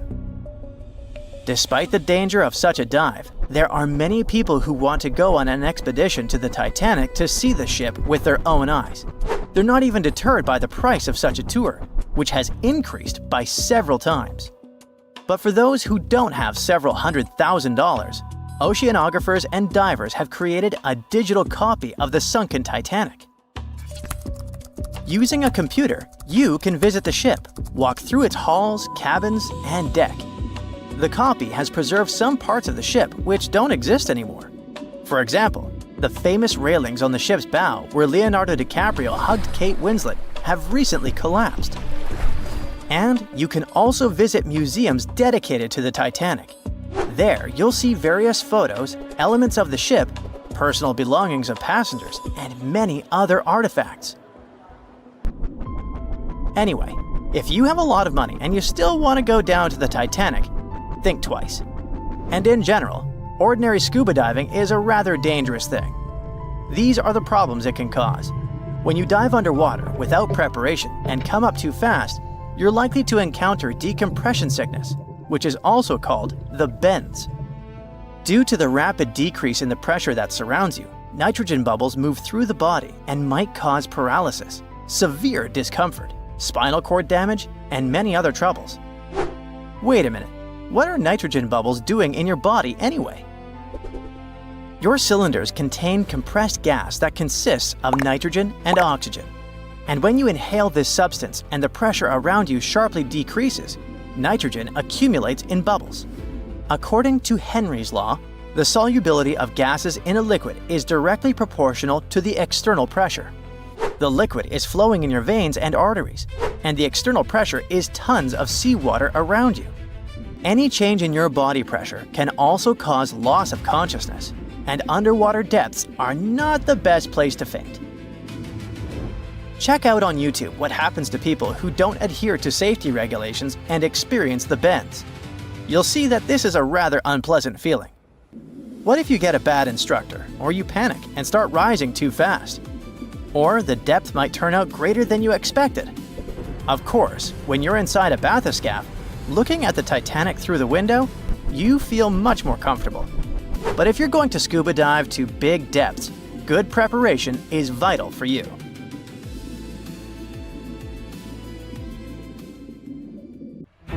How could a ship built by the brightest minds of its time and called Unsinkable go down in just 2 hours and 40 minutes? Maybe we can crack the mystery by diving deep into the bolts of the Titanic. And I mean that quite literally. It all started with a fancy dinner in London back in 1907. Lord William James Parry had a big idea and needed the right people on board. he invited the director of the British shipping company, White Star Line, over to chat. White Star was already riding the waves of success with transatlantic travel, making a fortune taking emigrants to America. But the competition was fierce. Cunard, one of their biggest rivals, had just launched 2 sleek, fast ships, the Lusitania and the Mauretania. These ships were the latest and greatest in both speed and luxury. Peary wasn't about to let that slide. As chairman of an Irish shipbuilding company, he figured if he teamed up with White Star, they could dominate the scene. That same night, over dinner, they started dreaming up an entire fleet of ocean liners. The Olympic, Titanic, and a third ship that eventually became the Britannic. Soon those ideas were being turned into reality. The construction of the Titanic and its twin, the Olympic, kicked off. It was such an impressive affair that they had to build 2 new shipyards on Queen's Island, known as Titanic Quarter, in Belfast Harbour. But building something that massive? Way easier said than done.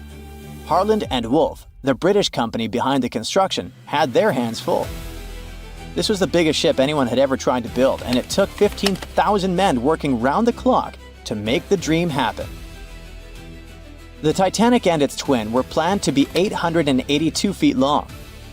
It was just enough to stretch another 120 feet longer than the new Cunard liners. By the time it was finished, the Titanic stretched as long as 4 city blocks and high as a 9-story building. Aside from being the largest ship of the time, it also got another nickname. When Shipbuilder magazine went to examine it, they came up with the adjective unsinkable. But something went way too wrong along the way. If we made a quick X-ray of the Titanic, this is what we would find. 2,000 steel plates, each up to 30 feet long and weighing around 3 tons. To put it all together, they built it like a giant metal skeleton, with the keel acting as the backbone and the hull plates forming the outer shell. To beat the competition, the Titanic had to be huge, but it also had to be fast. So to make that happen, they needed to innovate on the ship's propellers. It had 3 propellers, 2 outer ones with 3 blades and 1 central propeller with 4 blades. The outer propellers, which were massive at 23 feet in diameter, were powered by the ship's steam engines. These engines were like the muscle of the ship, converting steam into the power that spun the propellers. The central propeller was a bit smaller, 17 feet across, and it was powered by a low-pressure steam turbine. The combination of engines and turbine was pretty cutting edge at the time and helped the Titanic cruise at about 21 knots. That's roughly 24 miles per hour, which doesn't sound too fast, but for a ship this size, it was impressive. The propellers themselves were made from manganese bronze, a material chosen because it's strong and resists corrosion. Trust me, this is key when you're plowing through salty ocean water. This engine system could produce up to 46,000 horsepower, which would be the equivalent horsepower of 230 cars combined. To make the ship move, there were 2 large propellers on the sides connected to engines that worked like giant pumps, pushing the ship forward. Then, there was a 3rd propeller in the middle, which worked as a steam turbine, a fancy kind of engine, to give it extra push and use less fuel. This whole setup wasn't just about power, it was also about speed. Other ships had started using the steam turbine a few years earlier, but since the Titanic was bigger and heavier, its system had to be extra powerful to keep it fast, stable, and comfortable for everyone on board.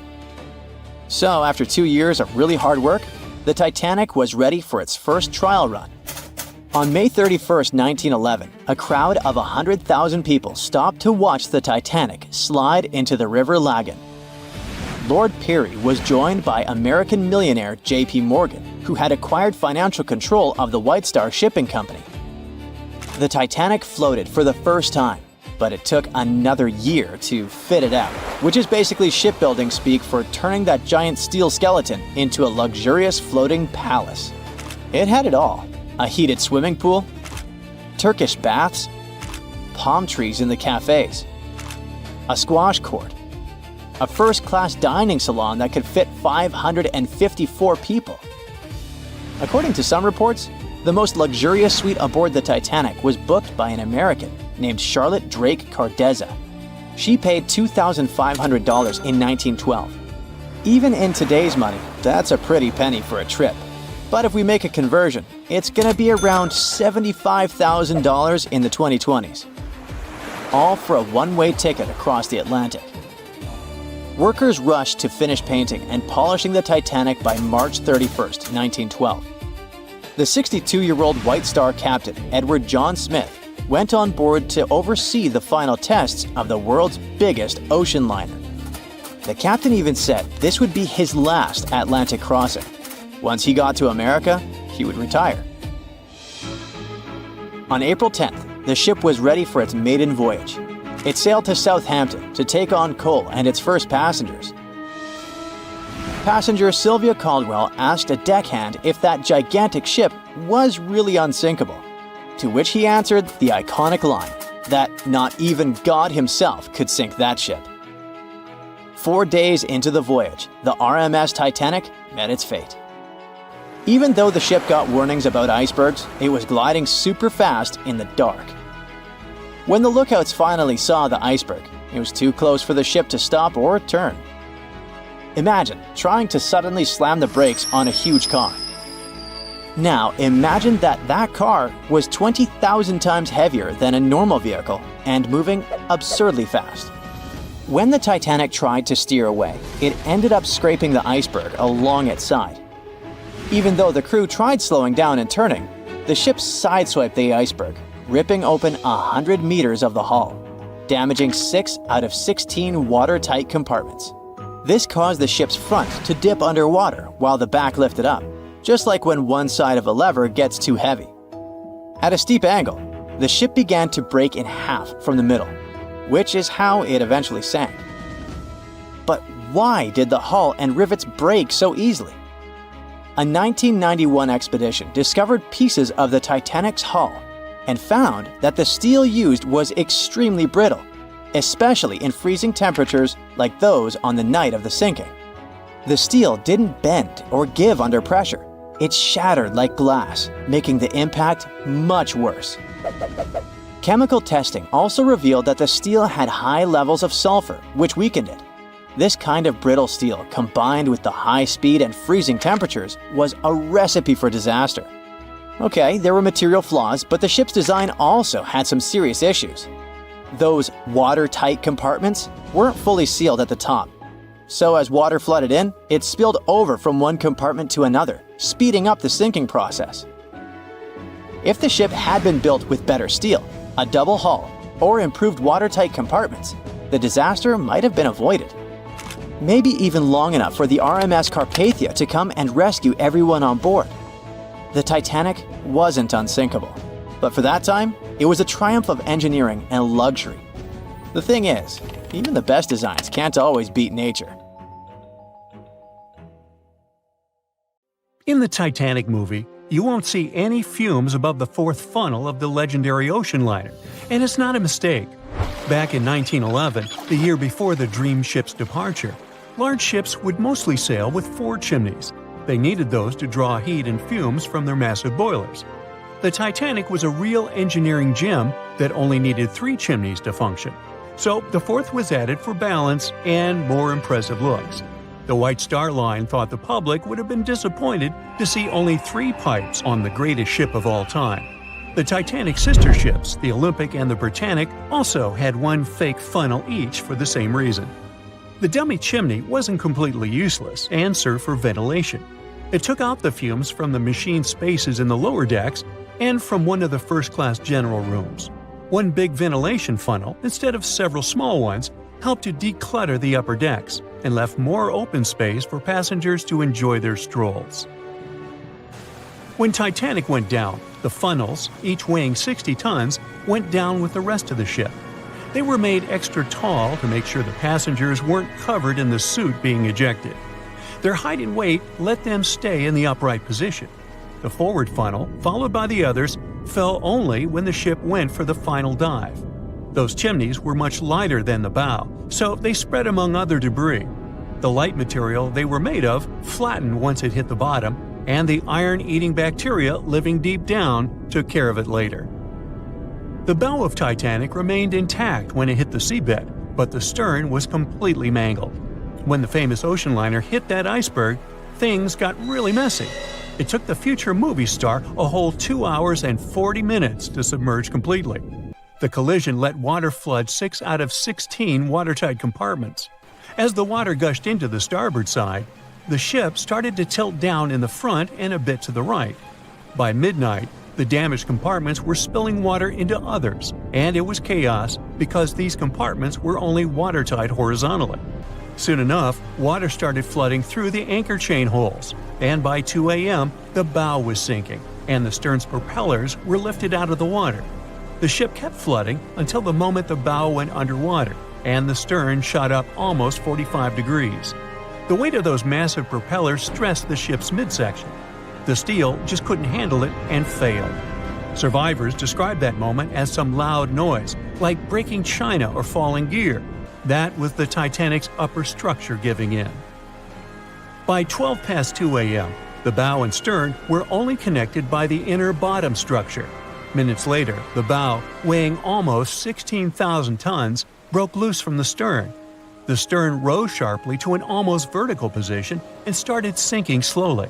By 2:20, it disappeared underwater. The bow was cruising down at about 13 miles per hour and had hit the ocean floor almost a half an hour before the stern. The two parts of the Titanic now lie 2,000 feet apart, pointing in different directions. The bow remained mostly intact, just covered in mud. The stern turned into a tangled wreck because of the implosions it went through during the descent.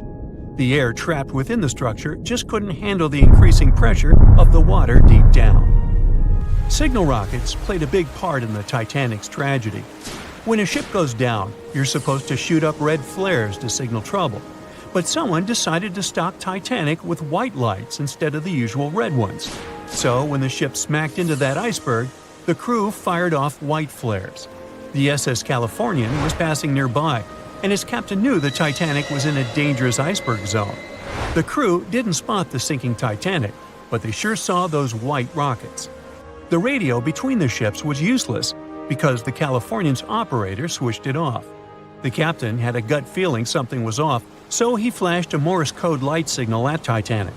But he received no reply because the Titanic had already gone underwater. There was another ship, Samson, sailing alongside the Titanic. It had plenty of illegally hunted frozen seal meat from Canadian waters abroad, so it was sailing with lights off to remain unnoticed. When they saw the Titanic's white rockets, they thought it was the Coast Guard and zoomed away. Samson didn't have a radio, so they couldn't find out about the ongoing disaster. The crew got the news about Titanic only when they got to the coast of Iceland the following month. There have been many theories to explain the Titanic tragedy, and one of the recent ones says that there was a fire involved. An Irish journalist went full detective for decades, digging into the mystery, and stumbled upon a game-changer. He came across a photo album that had been hiding from the public for a century after the tragedy. In the pictures, taken at the Harland and Wolff shipyard in Belfast, Northern Ireland, just over a week before the liner sailed, you can clearly see a massive 30-foot black spot on the ship's hull. Maloney researched the photos and eyewitness testimony from the time and claimed that a fire spontaneously broke out inside of one of Titanic's enormous coal bunkers. It was raging for a whole 3 weeks and messed with the metal, critically weakening a crucial segment of the ship's hull. Back then, most ships had just one hull, so it was the only skin the Titanic had. That's why the Iceberg managed to punch a hole through the ship so easily. If it hadn't been for the fire, the Titanic might have shrugged off that iceberg collision. The company operating the liner knew about the fire, but they decided to conceal that fact. They didn't want any negative stories in the press as they faced some serious competition in transatlantic voyages. The Titanic was sold out, so they stocked up on coal and made it sail. The moon might have also played a role in the sinking. Our satellite heavily affects tides on the Earth. The closer it is to our planet, the stronger the tides are because of the increasing gravity of the moon. Back in 1912, the moon was so close it made several glaciers in Greenland break apart. Massive chunks of ice that broke off from the glaciers started floating south. The supermoon event came just 6 minutes after a spring tide. During new and full moons, the alignment of the moon, the earth, and the sun makes their combined gravity reach its peak. And the day before, our planet had come the closest to the sun that year, which made the gravity even stronger. This mixture of events created perfect conditions for one of the most powerful tides in history. It created the perfect conditions for the icebergs breaking off from Greenland's glaciers to move freely. Opponents of this theory say that the difference in tidal force wasn't actually that big, and it couldn't have been the main cause of the sinking. The iceberg tore down the side of the ship, leaving a huge opening in the hull. It wasn't a continuous rip, and damage was caused in several places. Some experts believe the ship would have survived the iceberg if it had hit head-on. The Titanic had watertight compartments designed to prevent flooding in case of a collision. Only the first 3 or 4 of these compartments would have been flooded. This could have helped save a lot of lives. Supporters of this theory put the blame for the disaster on First Officer William Murdoch. Huge, fast-moving ships don't just turn in a matter of seconds like a speeding car. It takes minutes. When Murdoch realized the collision was inevitable, he tried dodging left to avoid a direct hit. But despite his efforts, the ship still collided with the iceberg. You know the rest. It seems like we all cried watching the heartbreaking goodbye of Jack and Rose from the Titanic. Oops, spoiler, sorry. But the real-life stories from the sinking of the famous ship were no less touching. Joseph LaRoche was born in 1886 in Haiti to a wealthy family. He was growing up without a dad, but his mother was a self-made woman and a respected merchant. His uncle was the head of his country. Joseph was fluent in French, Creole, and English. At the age of 15, Joseph realized he wanted to become an engineer. There were no engineering schools in Haiti, so he moved to France to get his education. The journey took him a whopping 83 days. Still in his student years, Joseph met Juliet in a suburb of Paris through a mentor. They soon became friends, and then it grew into something bigger. The couple decided to get married. There was only one problem. Joseph couldn't find a well-paid qualified job even after completing his studies because of racial discrimination. The intelligent young man realized he could do better. Plus, he needed to provide for his growing family. His 3rd kid was on the way. His uncle back in Haiti promised he'd help Joseph secure a job as a mathematics professor. His mother was overjoyed that her son and his family would be living in Haiti. She bought them first-class tickets for the French liner La France as a reunion gift. But that liner had really weird rules separating parents from their offspring for meals. The LaRoches didn't want to leave their youngsters and make them feel sad on a trip across the ocean. So they decided to trade their first-class tickets for La France for second-class tickets for RMS Titanic's maiden voyage. The Titanic was all the hype, and it didn't separate families, so it looked like a great deal. They planned to change for another ship in New York that would take them straight to their final destination in Haiti. The family boarded the Titanic on April 10, 1912, at Cherbourg. They had 3 days to enjoy the luxurious staterooms, a dining salon, a library, and 3 outdoor promenade decks available to second-class passengers. Juliet sent a letter to her father from Titanic's final stop in Queenston, Ireland. She told him they were more than happy with the accommodation. They had 2 bunks in their cabin and a couch that converted into a bed for their youngest family members. The family made friends with some nice co-passengers with whom they had traveled together from Paris. She thought they had been the only other French people on board, so they sat together for meals. Juliet mentioned they had all spent time together on the deck of the liner. She also wrote the people on board were friendly, although some sources say the family had gone through quite a lot of mean stares, gossip, and remarks. On the night of April 14th, their exciting journey came to an abrupt end. Even though Titanic's wireless operators had received warnings about drifting ice from nearby ships, the liner continued to plow ahead at full throttle. It was around 11:40 p.m. when Titanic's hull collided with the iceberg around 370 miles off the coast of Newfoundland. The practically unsinkable ship was severely under-equipped with lifeboats, enough for only about half of its 2,200 passengers. The nearest rescue ship, the Carpathia, was too far away to help. A steward woke up the LaRoche family and took them to the lifeboats, as Juliet remembered later. She couldn't speak any English, so everything that was going on seemed even scarier to her. A little after midnight, the crew received the order to give priority to women and children when boarding the lifeboats. Juliet later remembered a terrible panic had begun, as people had been pushing each other to get to the desired seat.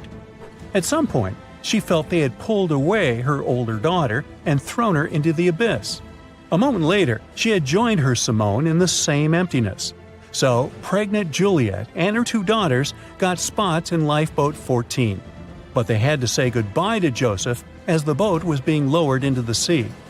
He wrapped his coat around Juliet, saying she'd need it, and promised to get in another lifeboat and see her and the little ones again in New York.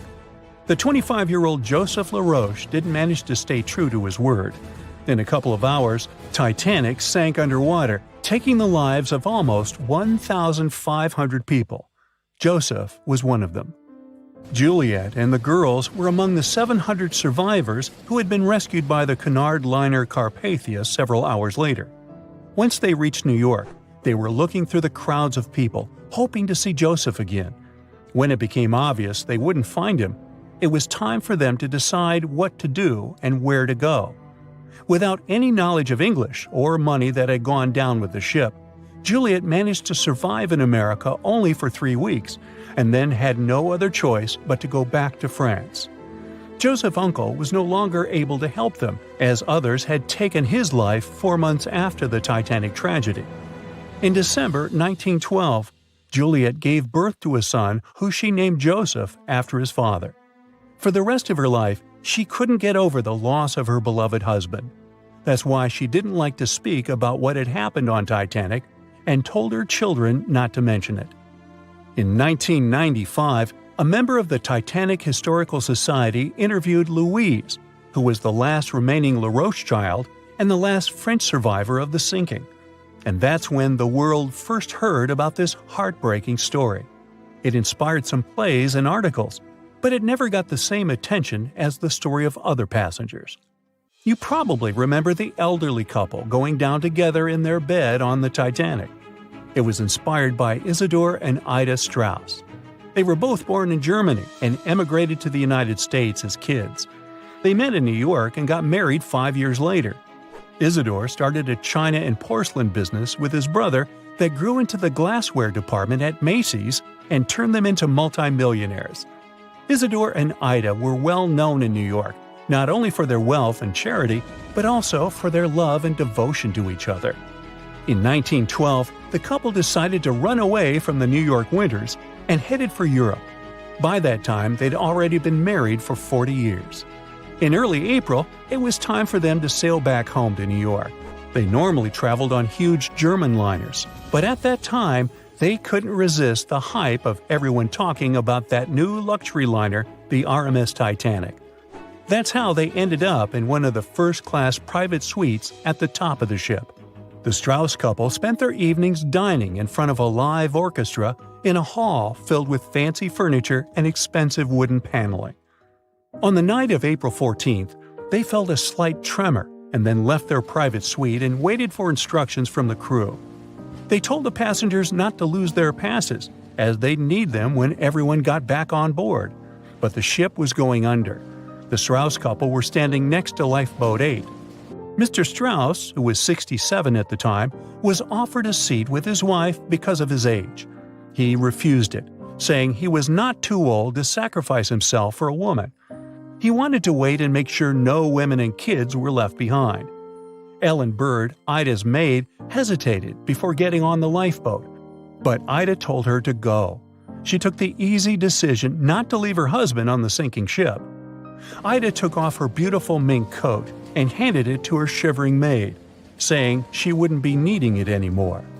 Isidor didn't manage to convince her to save herself, so they stayed together till the end. Some of the surviving first-class passengers later remembered they had seen the couple standing peacefully on the deck, holding hands, just waiting. It was 11:39 at night when the Titanic's lookout shouted, "Iceberg, right ahead!" Swift action on the bridge to reduce speed and change the ship's course didn't help, and you already know how the story ends. Since then, we've regarded what happened to Titanic as a once-in-a-lifetime event. Is it though? The Titanic sank in 1912. Forget about fancy GPSs or weather satellites. At the time, ships were responsible for warning each other about the location of icebergs, like a "hey man, trust me on this" situation. Then the Titanic disaster happened. To call it a disaster is an understatement, so specialists felt the need to form an organization to avoid this kind of accident happening again. That's why, a year later, they created the International Ice Patrol, or IIP for short. Up to this day, this group has been responsible for giving ships advanced warnings about ice threats. IIP improved their methods over the years, from ship reports and aircraft patrols to satellite images. Recently, they've also been using oceanographic buoys, floating devices providing real-time information about ocean conditions up to 164 feet below the surface to predict the potential drift of icebergs. Luckily, IIP is doing an excellent job in reducing ship iceberg collisions. But don't get too comfortable, because even the most advanced detection equipment can't entirely avoid an unfortunate situation. Between 1980 and 2005, there were 57 incidents involving vessels and icebergs. And the chilling truth is that today's ships are more likely to run into an iceberg than the Titanic was. Studies have shown that 1,038 icebergs crossed the area where the Titanic sank back in 1912. You might think that's a lot, but scientists say it's not really a big deal. I mean, yeah, it's on the higher side, but there have been 14 years with even more iceberg activity since then. Nowadays, the number of icebergs is going up due to the accelerated melting of Greenland's glaciers. And since more ships are heading into polar waters, the chances of ships bumping into icebergs are higher. But the real danger for captains is invisible enemies, called growlers and bergy bits. Growlers are these small icebergs that can be the size of a regular door. And bergy bits are also considered small, measuring around the size of a school bus. These icebergs might seem harmless, but they're actually tricky since they can be completely invisible to radars or satellites.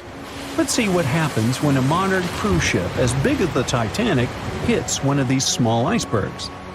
Meet the Norwegian Sun, a luxurious cruise ship like Titanic, as it has the capacity to accommodate 2,400 passengers and more than 900 crew members.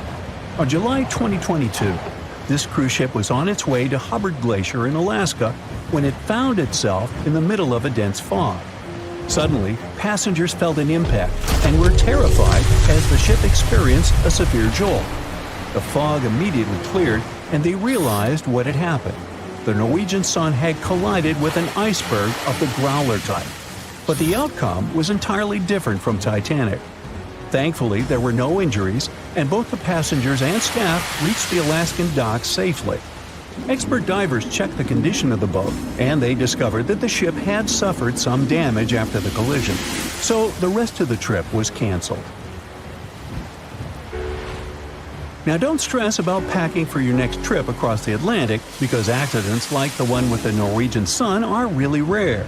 I mean, it's common for ships to encounter ice, but what's unusual is for it to be a problem. Most modern cruise ships wouldn't get physically damaged by an iceberg, and there's a reason for that. You see, the steel used in the Titanic also played a significant role in the disaster. The Unsinkable ship, after all, was not so impact-resistant. Back then, the Titanic's hull was constructed using around 2,000 steel plates, which are believed to have been produced in an open hearth furnace. As a result, the steel contained a high concentration of phosphorus, oxygen, and sulfur. High levels of these elements make steel brittle at low temperatures, causing it to fail upon impact. While the steel used on the Titanic was of the highest quality available at the time, it wouldn't meet the safety standards of modern ships, and it was approximately 10 times less safe than what today's vessels use. But the most significant difference between the design of the Titanic and a modern ship lies in how the hull is put together. You see, the Titanic was built using over 3 million rivets for its hull and upper deck structure. So, when it struck the iceberg, the rivets started a chain reaction, causing the entire section of the hull to collapse simultaneously, causing an uncontrollable flood of water. In contrast, modern ships use a method called submerged arc welding, which fuses the edges of metal pieces together, creating a strong and continuous bond. This is safer because if any part of the ship gets damaged, the tear doesn't spread, making things worse. The damage remains contained within that section. Okay, so small icebergs are becoming more common, and vessels have been adapted to deal with them. But there's still one more scenario to consider. What if a huge cruise ship hit an iceberg the size of a 5-story building? Imagine we've just created the world's largest cruise ship on the planet. Let's call it the Bright Seaside. Our floating resort is massive, 4 times the size of the Statue of Liberty. It's longer than the Titanic by 318 feet and carries about 3 times more passengers and crew. And just like the Titanic, our fictional ship can cruise at a top speed of around 23 knots. Now, picture this scenario. The Bright Seaside is cruising at full speed in freezing waters. It's the middle of the night, and the captain doesn't realize that all the iceberg detecting equipment on board isn't functioning. It stopped working 3 days ago. It's very foggy out there, and the lookout also fails to spot a 45-foot tall iceberg. If that whole situation played out, and the ship smacked into the iceberg head-on, well, it could potentially lead to a sinking. But you can see how unlikely that is, right? That's why experts are quite confident in saying that ice isn't likely to sink modern cruise ships. It's also worth mentioning that safety measures have improved a lot since Titanic. A modern large vessel can take days to sink, which provides enough time to keep everyone safe. Crews are definitely better prepared to handle evacuation procedures, and passengers should also go through safety training before cruising. I know, it is annoying to do that when all you want to do is drink a lemonade or some other beverage by the pool. But, all these safety tips are what saved the MS Explorer from becoming a modern Titanic. You see, back in 2007, all 154 people on board this Antarctic cruise ship managed to get into lifeboats after the ship hit an iceberg. Now, imagine their panic as they waited for help for 4 hours. The crew did an excellent job in keeping everybody safe, no doubt. But a report that came out 2 years later said that the MS Explorer accident had happened because of the inexperience of the captain, who had pushed the ship too fast into a wall of ice in the freezing waters of Antarctica. That means that no matter how much tech a ship's got or how fancy its materials are, if you've got a careless captain and a crew that doesn't know how to handle an iceberg hit, yep, a disaster similar to Titanic could happen again. But hey, you shouldn't stress over it. Trust the professionals and keep in mind the odds. In the last 30 years, the MS Explorer was the only cruise ship that sank thanks to an iceberg, and everyone survived. So kick back and enjoy your sea vacation.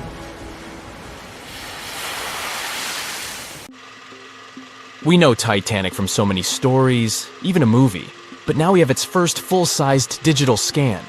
And nope, it's not like those models from before, where we mostly imagined what the ship was supposed to be like. This time we got a real digital scan. A team of experts really mapped the deep sea floor around the Titanic together with the ship itself. We basically got a 3D view of the entire wreck, which is like going deep down beneath the ocean's surface and seeing Titanic as if all the water has been drained away. So, the story of the wreck started in 1985, 73 years after the Titanic went down. The explorer named Robert Ballard stumbled upon it somewhere between 2 submarines that also went down in that area.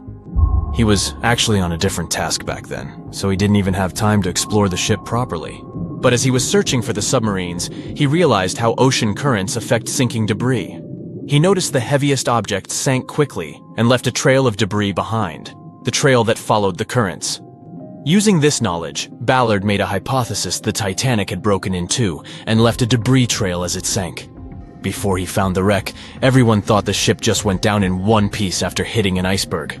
So everyone knew where the ship was so the adventure could start, or not. It was hard to explore it. The ship is enormous, and the dark depths of the ocean make it really difficult to capture its whole body in one go. So we mostly relied on glimpses of the decaying ship, and had to settle with teasing scattered parts of the whole picture and filling it up with speculations and stories. But in the summer of 2022, we finally got something different. A team of experts from Magellan Loaded, a company specializing in mapping the deep sea, teamed up with Atlantic Productions, who were making a documentary about the project. They embarked on a mission to capture the complete view of the Titanic. They used submersibles. Those are vehicles that go underwater, remotely controlled by a team of skilled explorers. These submersibles dove deep into the ocean. It wasn't an easy job. They spent over 200 hours collecting information about the entire length and breadth of the wreck. It was like a real-life treasure hunt. But instead of finding gold and jewels, they took something even more precious. Over 700,000 images of the Titanic from every angle possible. Yup, they took photos of every tiny part of the ship, even the not-so-interesting bits most of us would usually skip. Even mapping the muddy parts was an important part, because it helped fill in the gaps between the more exciting things they discovered. And this was a way for all of us to finally get a detailed 3D reconstruction. Even though it's been more than 100 years, you can still recognize the bow of the Titanic, covered in rust that hangs down like stalactites. On top of the bow is the boat deck, where a big hole gives us a glimpse into the empty space where the grand staircase once stood, like a window into the ship's glamorous past. Its stern is now a wild mess of twisted metal. As the Titanic went down, this part collapsed and spiraled into the seabed. The bow and the stern ended up separated by about 2,600 feet. There's a vast field of debris surrounding this giant, stuck on the seafloor. This debris is like a scattered treasure trove, full of intricate metalwork from the ship, statues, and even unopened champagne bottles. There are also personal belongings that went down together with the ship, like dozens of shoes resting across the seafloor. It was a tough task to do, go down and take all those pictures. It may not sound that hard at first, considering it was the vehicle that really immersed itself into such deep parts of the ocean, not the people. But studying the ocean is hard. We haven't explored, mapped, or even seen over 80% of it. The conditions are harsh, and the pressure becomes more intense the deeper you go. And their vehicle had to dive down to nearly 13,120 feet below the surface. That's like 12 Eiffel Towers stacked on top of each other. Plus, you have strong currents in that area, so it was probably like trying to navigate through a watery maze. And submersibles weren't supposed to touch anything. Even the slightest wrong step can damage the wreck that was already so fragile. It seems like the Titanic is frozen in time, so it will always be there waiting for us. But in reality, it's slowly disappearing. It's pretty obvious that the ocean water ruined it considering how long it has been down there. But it's not just that.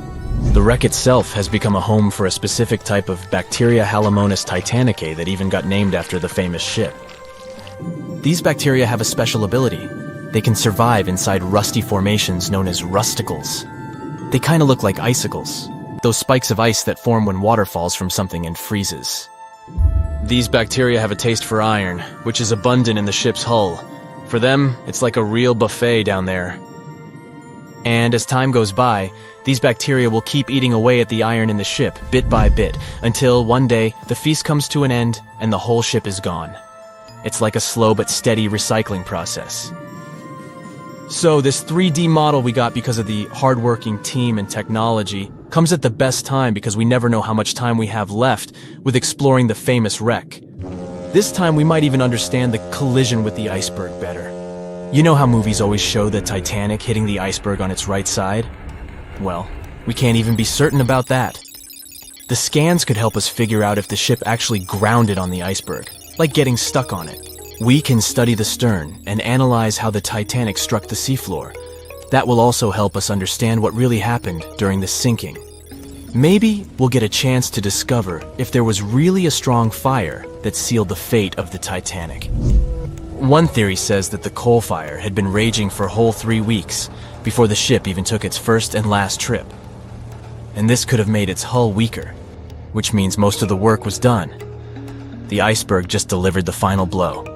If there even was an iceberg, as some people wonder.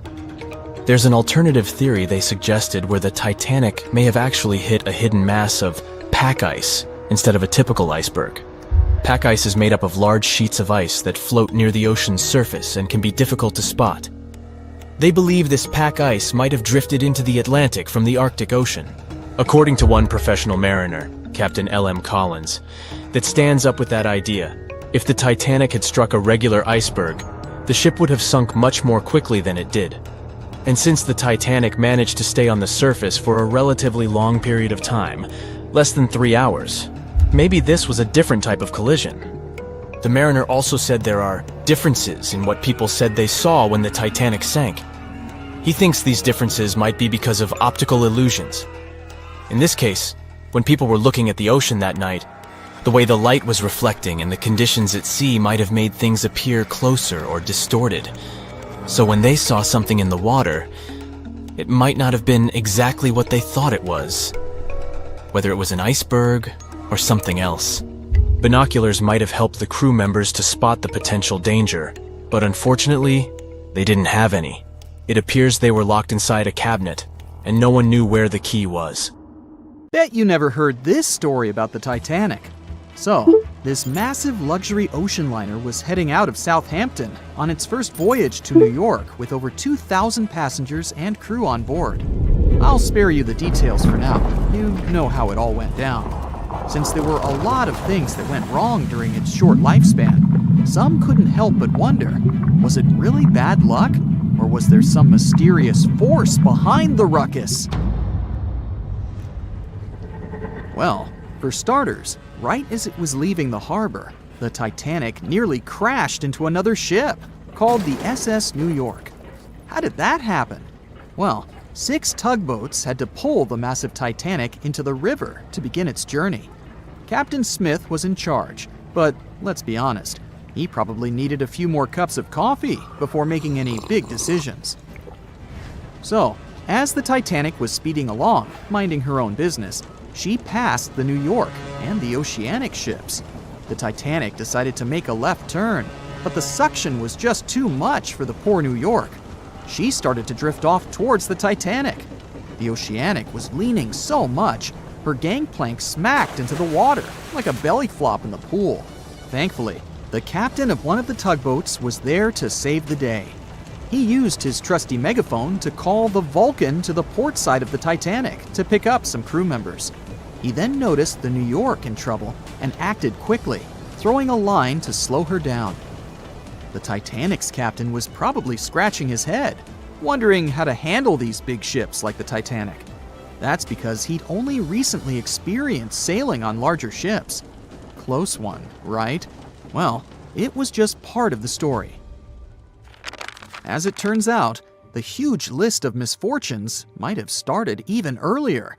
Another theory suggests that during the ship's construction days in Northern Ireland, a fire broke out in the coal bunkers. Talk about a rocky start. If this information is correct, then the ship's hull may have been affected by the incident before it even set sail.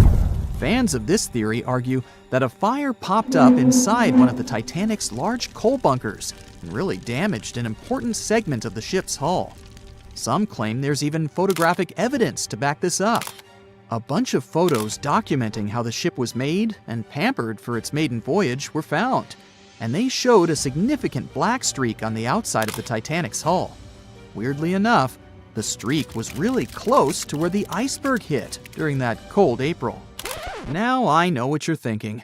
This theory might sound far-fetched, but most of these people have been gathering information about the Titanic for decades, and they're convinced that this is the real deal. They even believe that the fire started way earlier than the day the Titanic set out on its maiden voyage, particularly about 3 weeks prior. Why was this overlooked? Well, because of fear of bad press, mostly. Also, because of all the fuss created around the Unsinkable ship, it was important that they stuck to the initial calendar. Of course, not everyone is convinced by this new theory. Some people think it's just another wacky idea to add to the long list of Titanic sensational theories. What if I told you there were even rumors about part of an ancient Egyptian coffin being on board? Could that have had something to do with the disastrous ending of the Titanic? Some truly believe it did. Let me tell you the story about the unlucky mummy. It's a tale that'll give you goosebumps. Back in the 19th century, this ancient Egyptian artifact, a mummy case lid to be exact, was brought over to Europe. And as soon as it arrived, strange things started happening. Now, some of the stories may be a bit exaggerated, but according to journalists, some of them were actually true. The rumors sparked the interest of a British writer who later spent months investigating the mummy case and its alleged related stories. He was planning to write an article debunking the myths, but he found out they were all too real. Unfortunately, he never got to finish his work because he passed away suddenly. Others believed that the mummy case was guarded by Egyptian elementals. They warned others not to mess with the artifact. The mummy case's history is just as spooky. It was found in Egypt and sold to a certain someone conveniently named Mr. W at a party organized by a well-known English lady. When the mummy case arrived in England, it was given to Mr. W's sister, who immediately suffered from financial losses and other troubles. A photographer who took a picture of the case claimed that he captured a living woman's face on the film. The mummy case eventually ended up in the British Museum, and it's still there today. However, rumors say that it was aboard the Titanic and was responsible for its sinking. But don't believe everything you hear. Some sources claim the mummy case never left the British Museum, and the rumor was started by a journalist named William Stead. He was actually a passenger on the Titanic, and he supposedly told his fellow passengers about the ill-fated mummy before the ship went down. Is that what happens when you tempt fate? Seriously doubt it, but it does make you wonder, doesn't it? It gets even weirder, trust me. About 50 passengers got cold feet before the ship took off, and they refused to board the Titanic at the last minute, even if it meant that they'd lose the cost of the ticket. They just had an extremely bad feeling about the whole deal, and even an Irish astrologer warned against making the voyage on the Titanic. I doubt he saw a big ol' iceberg hidden somewhere in the stars, but it does add up to the mystique surrounding the Titanic. And do you know what's even worse? The fact that the ship's binoculars, which could have helped prevent the iceberg collision, were locked up. Apparently, those binoculars could have been used by lookouts on that fateful night. But guess what? The key was held by David Blair, an officer who was sadly bumped from the crew before the ship's departure. Poor guy. He probably didn't even know what he was holding on to. Now, some historians think that if those binoculars were in use, the iceberg might have been spotted earlier.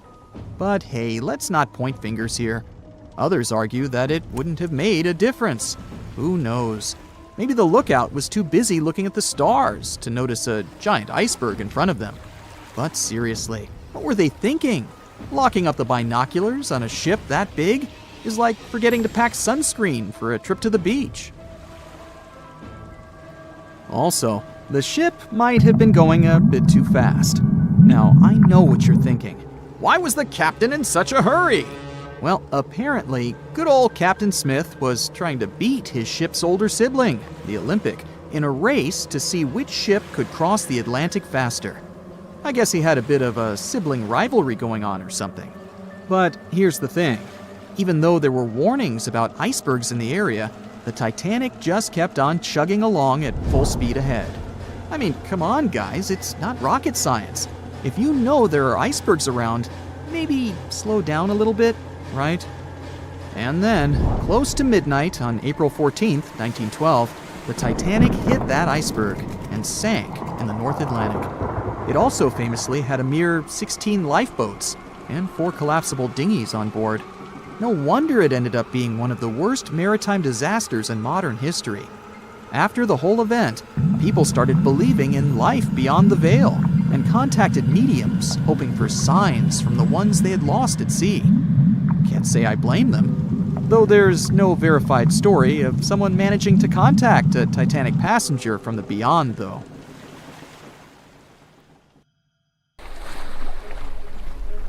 The lookout shouts, "Iceberg right ahead!" The Titanic strikes the ice. Water starts flooding in. Third-class passengers are locked up. There aren't enough lifeboats for everyone. Panic sets in. Violins are playing. The ship sinks. Well, we all know the story of the movie Titanic like the back of our hand by now. But what if I told you that Hollywood lied to us? To tell the real story of what happened that freezing night in 1912, we need to rewind a bit. The lookout shouts, "Iceberg right ahead!" Yep, that part was true. Just before 11:40 at night, Frederick Fleet noticed something darker than the sea directly ahead. As the ship got closer, he realized it was an iceberg. The engines were quickly reversed and the ship turned sharply. Instead of hitting it head-on, Titanic scraped along the side of the berg, sprinkling ice on the forward deck. If you remember, in the movie, Jack and Rose are having a romantic moment when they feel the ship shudder after hitting the iceberg. Everything shakes as if they were in the middle of a light earthquake. Some real-life passengers reported feeling something similar after the impact, but according to Titanic survivor Frank Prentice, it wasn't exactly like that. He said there was no impact as such, and it all felt more like slamming on your car brakes. The ship stopped, and that was that. Some people even slept right through the collision, confirming that there wasn't such an abrupt impact. Mr. Prentice, curious about what had happened, left his cabin and went out to the deck. When he got there, all he could see was a little ice on the surface, not the towering iceberg that Jack and Rose saw. But as we all know by now, the real damage happened below the waterline, where the iceberg had a jagged spur that slashed a 300-foot gash in Titanic's hull. Once the crew realized how severe the damage was, they immediately began sending distress calls to nearby ships, asking for help. At some point in the movie, the radio operator goes to the captain and says there is only one ship nearby, the RMS Carpathia, which later ends up rescuing many passengers. But in real life, there were more ships around. It's believed that the SS Californian was only about 23 miles away. This ship might have actually seen the Titanic sinking, or at the very least, seen its rockets exploding high in the sky. Yet, for reasons we will never fully understand, they didn't try to help.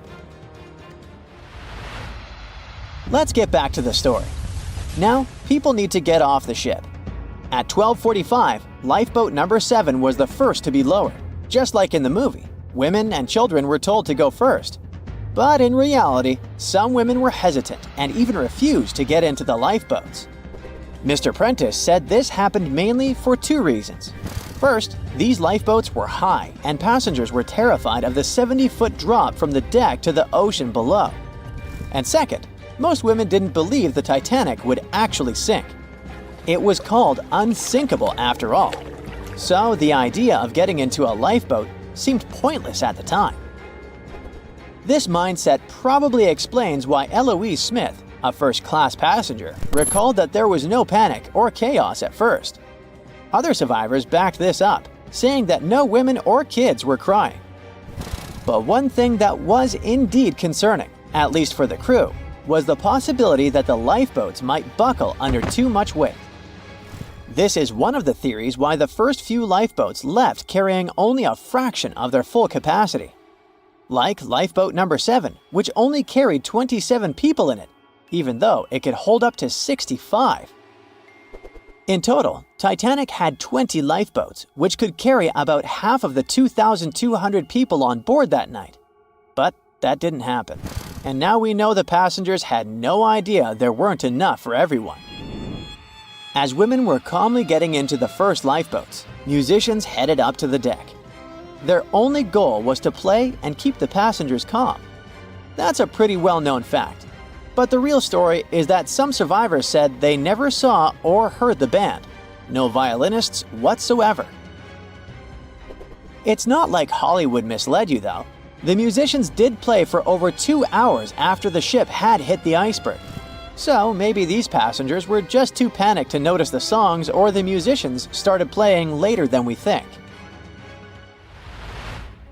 Now, it's time to talk about the terrible treatment that third-class passengers received. The movie portrayed the crew as cruel, locking the less fortunate below deck like animals, giving them no chance to reach the lifeboats and save their lives.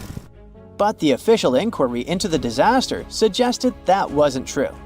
I mean, yes, fewer third-class passengers survived compared to those in first and second class, but there were other factors at play. Many third-class passengers were reluctant to leave the ship, clinging to their belongings, and had a harder time making their way up from the cabins, which were at extreme ends of the ship. Some survivors confirmed that they were not locked up. In fact, it was quite the opposite. Mrs. George Wabi, a Lebanese woman traveling in third class, said that when chaos had erupted, some brave crew members and well-dressed first-class passengers had actually helped her get up to the first-class deck and eventually onto a lifeboat. At first, the Titanic was sinking slowly, bit by bit. Passengers reported seeing the water rising and hearing pops and cracks. Then, there was a loud boom. Some said there had been just one explosion, while others described it as a series of smaller explosions, which they'd thought had been the bulkheads giving way. And there's also a group of people who said they had only heard a rumbling sound. So not everyone agreed on the sound they had heard, but one thing is a fact. By 2:18 in the morning, the lights on Titanic went out, and the ship plunged into complete darkness. As the bow continued sinking, the stern rose out of the water, putting immense pressure on the middle of the ship. This caused the Titanic to break in two. In James Cameron's movie, this moment is pretty dramatic, with the ship sinking almost straight down into the water. But in reality, the break probably happened at a much lower angle, likely just below the waterline. Even so, it tilted enough that people couldn't stay on their feet and started sliding into the water. One interesting thing is that it wasn't until the wreckage was found in 1985 that it was finally confirmed the Titanic had broken apart. Up until then, survivors had given conflicting stories. At least 8 survivors claimed they had seen the ship split. Emily Ryerson, a first-class passenger, described it as if the Titanic had been sliced in half with a knife. But there was also a small number of witnesses that insisted Titanic had gone down intact. At the time, this theory was more accepted because most people still didn't believe that the supposedly indestructible ship could break in half. So why the conflicting reports?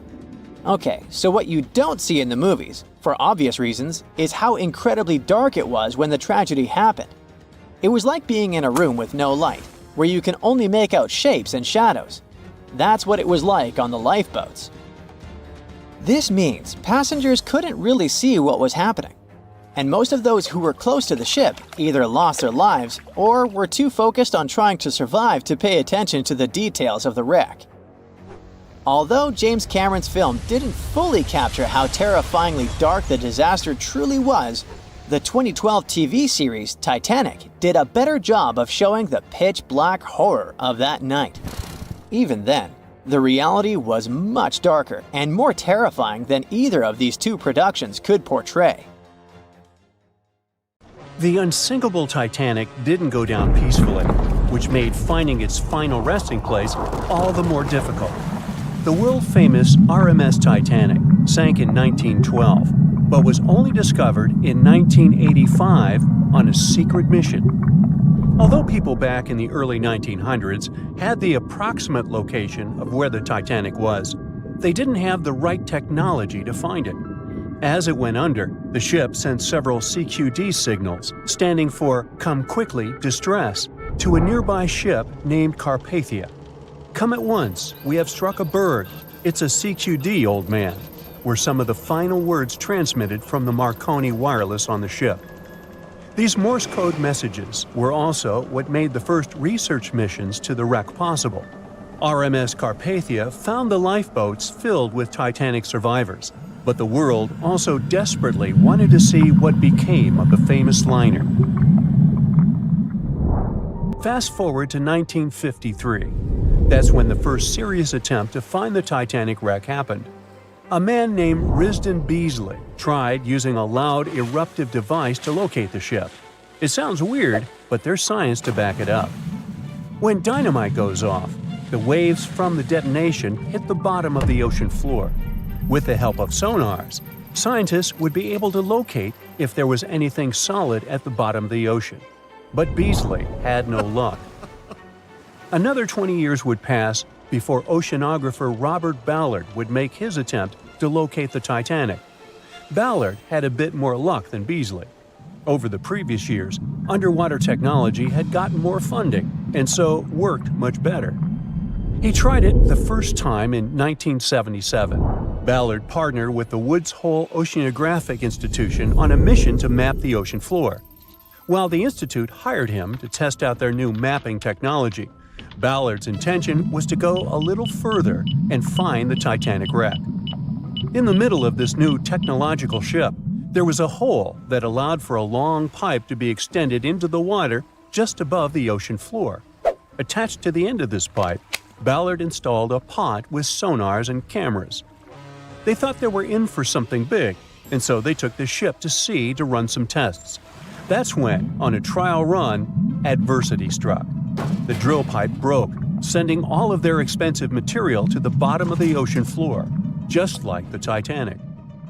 When Ballard failed, another important character came into this story, a man named Jack Grimm, an eccentric oil tycoon. Grimm had become famous for trying to find things such as Noah's Ark, the Loch Ness Monster, and Bigfoot. He also tried to prove the hollow Earth theory, that says that the interior of Earth is entirely hollow and hosts underground cities and nations. His search consisted of trying to find a large hole on the North Pole, and thus venturing inside the hollow Earth. After his attempts failed, he set his eyes on the jewel liner that had sunk, the RMS Titanic. Grimm had the money, but he didn't have the know-how. So, as a billionaire, he made a big donation to Columbia University and asked in return to use some of their equipment. He hired a team of highly qualified scientists to help operate the machinery. Here's where it gets a little strange. Jack Grimm was a believer in folklore and non-conventional ways of doing things. So he brought a monkey on board and surprised the research team. This monkey, called Titan, was believed to point to a map and locate lost things. In this case, the Titanic. The scientists went crazy when the monkey appeared and told Grimm it was either them or the monkey. This expedition left Florida without Titan. Yes, there would be no monkey business. They set the course to the exact location of Titanic's last distress signal. They arrived, examined every inch of the ocean floor, but still found nothing.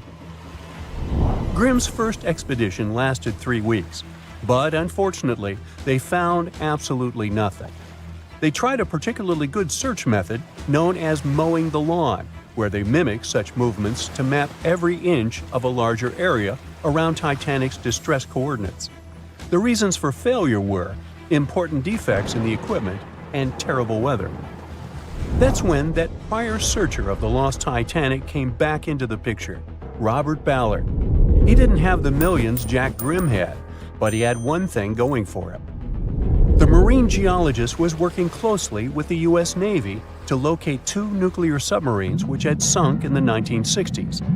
Ballard himself says he was living 2 lives, one as a researcher and the other as a Navy intelligence officer. The deal was simple. He'd have a green light to search for the Titanic after he found the 2 missing submarines. To find Thresher and Scorpion, he used an unmanned submarine vehicle called Argo. Argo was like a little snow sled. It was attached to a bigger ship that sailed above the water. Argo was connected to the ship by a long cable, and it was piloted by a team on board. The sled had sonars and cameras that provided real-time imaging of the ocean floor, so it was a real advancement on other attempts. After much thinking, he had a eureka moment. He supposed the force of the wreck should have left a comet trail that led back to the ship. While searching for the Titanic, most people had tried to find the ship itself. But until then, it had been trying to find a needle in a haystack. That's why Ballard's logic was so brilliant. He needed to invert the order. He had another obstacle on his hands: time. He could only look for the ship after finding the lost subs, and by the time that happened, he had 12 days left. He teamed up with another scientist, and they applied the mowing the lawn method to map the ocean bed. Another important piece of information that most researchers left out was that there was a sea current moving south on the day of the disaster. This meant that the debris field should be south of the distress signal coordinates. To save time and resources, he would do a quick reconnaissance of the ocean floor, spacing lines more than 3 miles apart to look for debris fields. He also relied more on the camera visuals than on the sonar signals. His team took turns piloting Argo and watching the video. Days rolled by, with nothing but the empty ocean floor showing up. Until the rocks they were used to seeing started to look like man-made debris. Suddenly, there it was, the Titanic's boiler. Ballard was right. The debris field would take them back to the ship. After 73 years of searching, they had finally found the Titanic wreck. At 11:40 p.m., the Titanic made contact with an iceberg in the North Atlantic Ocean. Many artifacts were found and restored, like parts of the ship, jewelry, and dining plates, to name a few. It took approximately 3 hours for the ship to be completely submerged in the remote icy water. The night was cold and very much alive. The orchestra was playing music as they enchanted the guests on board. Everyone was excited to arrive in America. It was still considered an amazing feat for a ship to cross the Atlantic back in 1912. But as the day went ahead, there was an atmosphere of impending doom for the captain and his crew. No one else felt it, though. It seemed to them nothing could possibly go wrong, and this would just be another regular night. To them, the Titanic was unsinkable. The last thing on your mind when thinking about the Titanic is the mail crew. Yes, there were mailmen on board delivering mail to America. It may seem like a pretty mundane occupation, but there was a very tough test to pass in order to be accepted on board. And only a few top candidates would qualify, and those few would get shortlisted and accepted. John Starr March, an American, was one of these mailmen earning between $1,000 to $1,500 a year working on the Titanic. Back in 1912, this was considered to be a lot of money. They were not officially part of the ship's crew, since the mail crew was placed near the third-class quarters. But given their influence and resistance, they were eventually moved and given a private dining area. March got this job since he needed the money to support his family. He found a perfect way to earn some big bucks, working on a large ship traveling across the ocean. He was 51 at the time and came from New Jersey. Sadly, he was on board when the ship sank and didn't make it. But they recovered a pocket watch that gives us a little insight into what happened that fateful evening. It's a gold case engraved with filigree and had a caption saying it was made by the Aegean National Watch Company. On the surface, you'd think this would just make a pretty cool antique sitting over the fireplace, but there are some unusual details about it. There are obvious signs water seeped beneath the glass, and the black arms of the watch indicate the time to be exactly 1:27. It leaves us wondering why the clock stopped at this precise hour. What was the owner doing? The mail clerks were operating a fully functioning and efficient mail sorting facility on board the Titanic. This wasn't something you'd come by often on a cruise ship, since typical ocean liners use closed mail bags to transport the mail from one port to another. But the mail sorting facility on the Titanic allowed passengers to send out postcards whenever the ship docked in transit zones in Ireland and France. According to reports, people started heading back to their rooms at around 11 p.m., but some of them were still hanging around and enjoying their night. The 5 mailmen were celebrating a colleague's birthday in their separate dining room. 5 minutes before impact, crew members spotted the iceberg and rang the bell 3 times as a warning that something was ahead of the ship. They gave orders for the Titanic to move left, or, as they say in the biz, hard a starboard, to make the engines reverse. it was not enough to avoid the great impact. At 11:40 p.m., the Titanic struck the iceberg, and disaster erupted on the inside. Not just water seeping in and ultimately sinking the ship, but panic and chaos among the passengers and crew members. Captain Smith reached the deck and was informed that the Titanic had hit an iceberg. And at the same time, the mailroom began filling with water. We know that the 880-foot ship was completely submerged at around 2:20 a.m., with 706 survivors. The time between the impact and the sinking was really eventful. At midnight, they started getting the lifeboats ready for the passengers to evacuate. Orders were given for women and children to board the safety boats with some crewmen to guide and operate them. The problem was that the 20 safety boats available could only host 1,178 people out of the total of more than 2,200 passengers on board. March and his colleagues began sorting out the mail. There was chaos in directing and ordering around. With each second passing, icy cold water was filling the ship. 15 minutes after midnight, Captain Smith ordered his crew members to send out a distress signal. Even though SOS was established earlier than the Titanic, many others used CQD. The CQ stands for General Call, and the D is Distress. The Frankfurt was too far away to help, even though it was one of the first to respond. Even the Titanic's sister ship, the Olympic, responded, but it also was too far away. At 12:20 a.m., the Carpathia received the urgent message and redirected from its original course to help them out, even though they were 58 nautical miles away. Although this was some relieving news, the water kept seeping in at an alarming rate. It wasn't easy to keep everyone calm, knowing that the ship could be underwater in a matter of hours. At this point, many passengers were already on board the safety boats, waiting to descend into the water. The musicians on board began playing music for the ones still waiting. At first, they were playing in the first-class lounge, and then they moved to the deck. There's a debate on how long they were playing for and what song it was. None of the musicians made it out. The 5 mailmen on board were also doing their duties while the ship was sinking. According to a ship officer, the mailroom was already covered in water above the ankles, and the mailmen were busy trying to save as much mail as they could. March was one of them. There were bags of mail floating around. They started with the registered mail. Witnesses of the Titanic sinking reported the mailmen were putting bags of mail on the deck to keep them from getting wet until help arrived. They also mentioned bags of mail were floating about in the freezing water. It wasn't until 12:45 a.m. when lifeboat number 7 on the left side of the ship was lowered onto the water. Even though it had room for roughly 65 people, only 27 people were inside. Many of the safety boats carried fewer passengers than their maximum capacity allowed.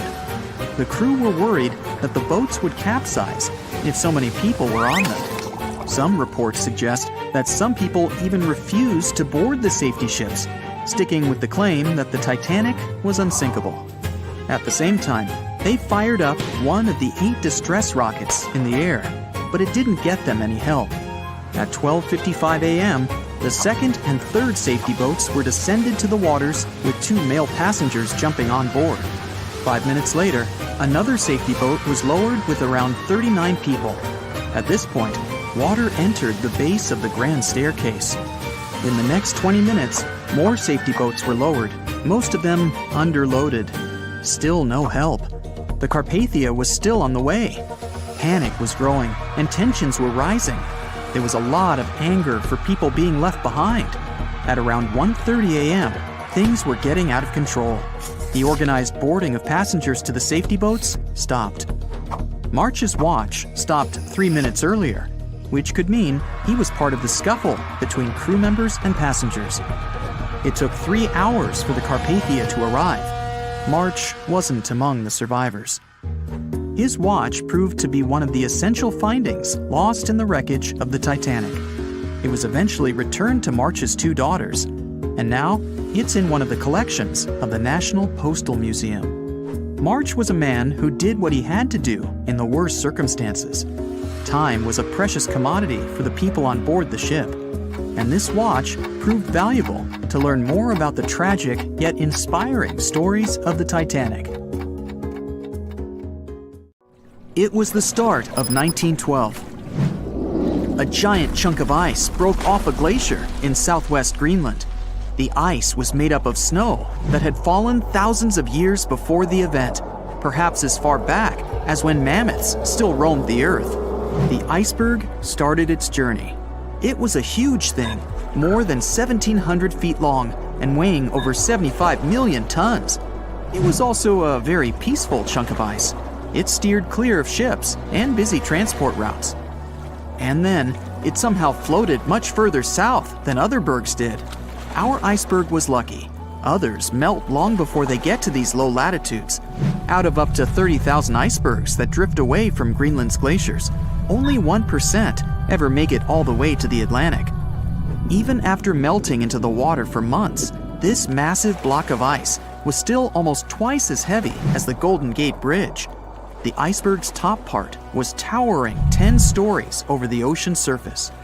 Several days before our iceberg made it to the Atlantic Ocean, a magnificent ship left port.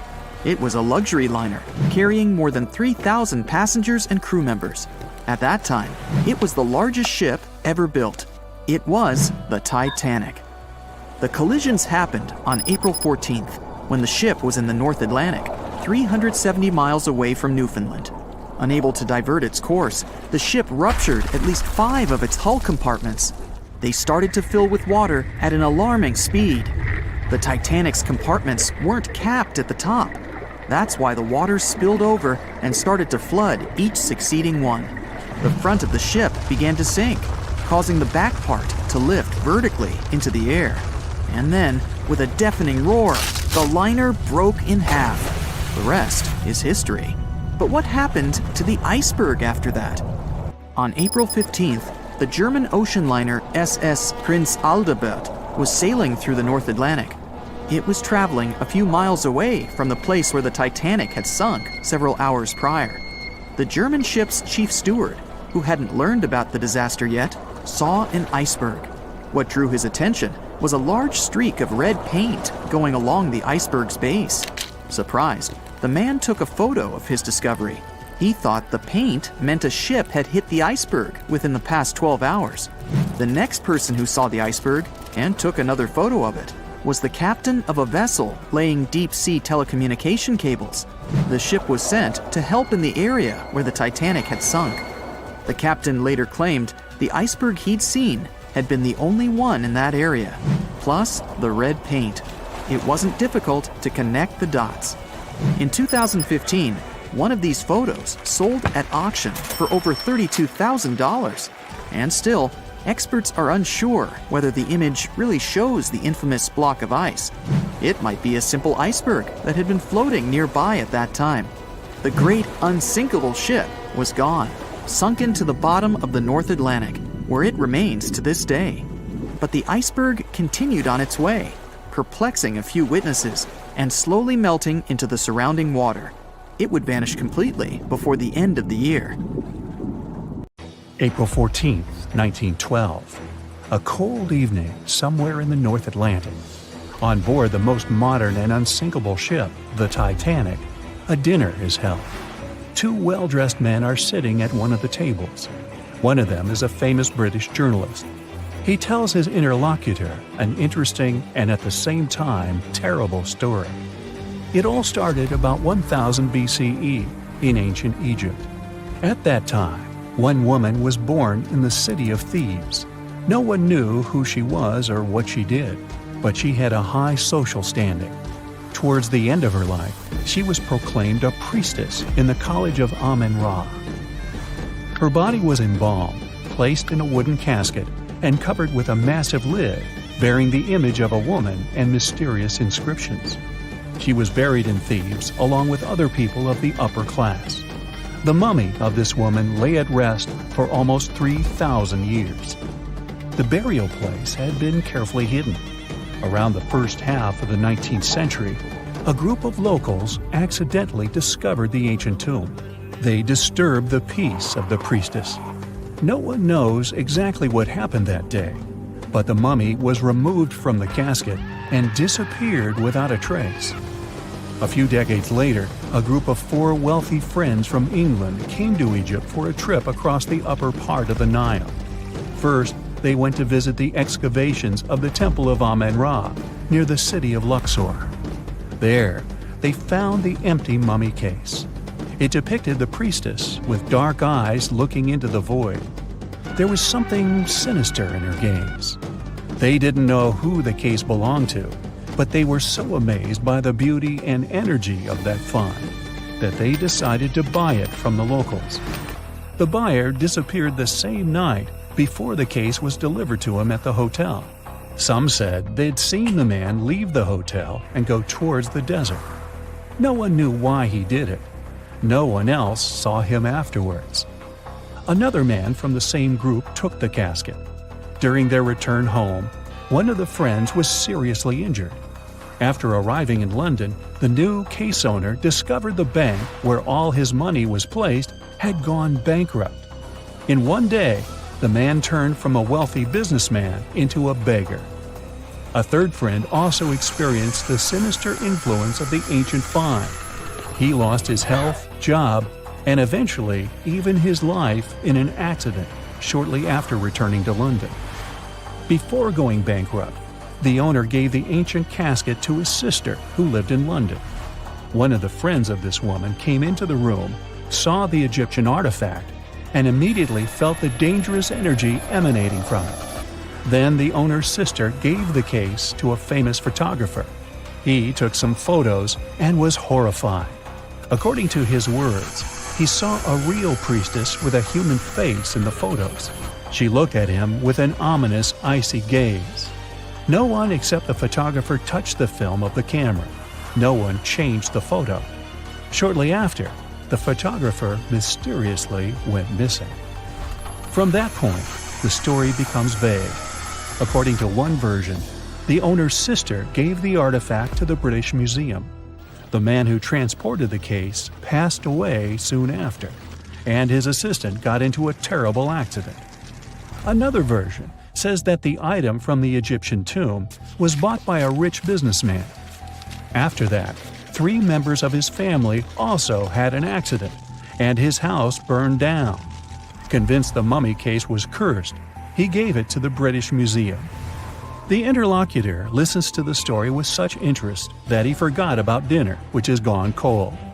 "How did you know all this?" he asks.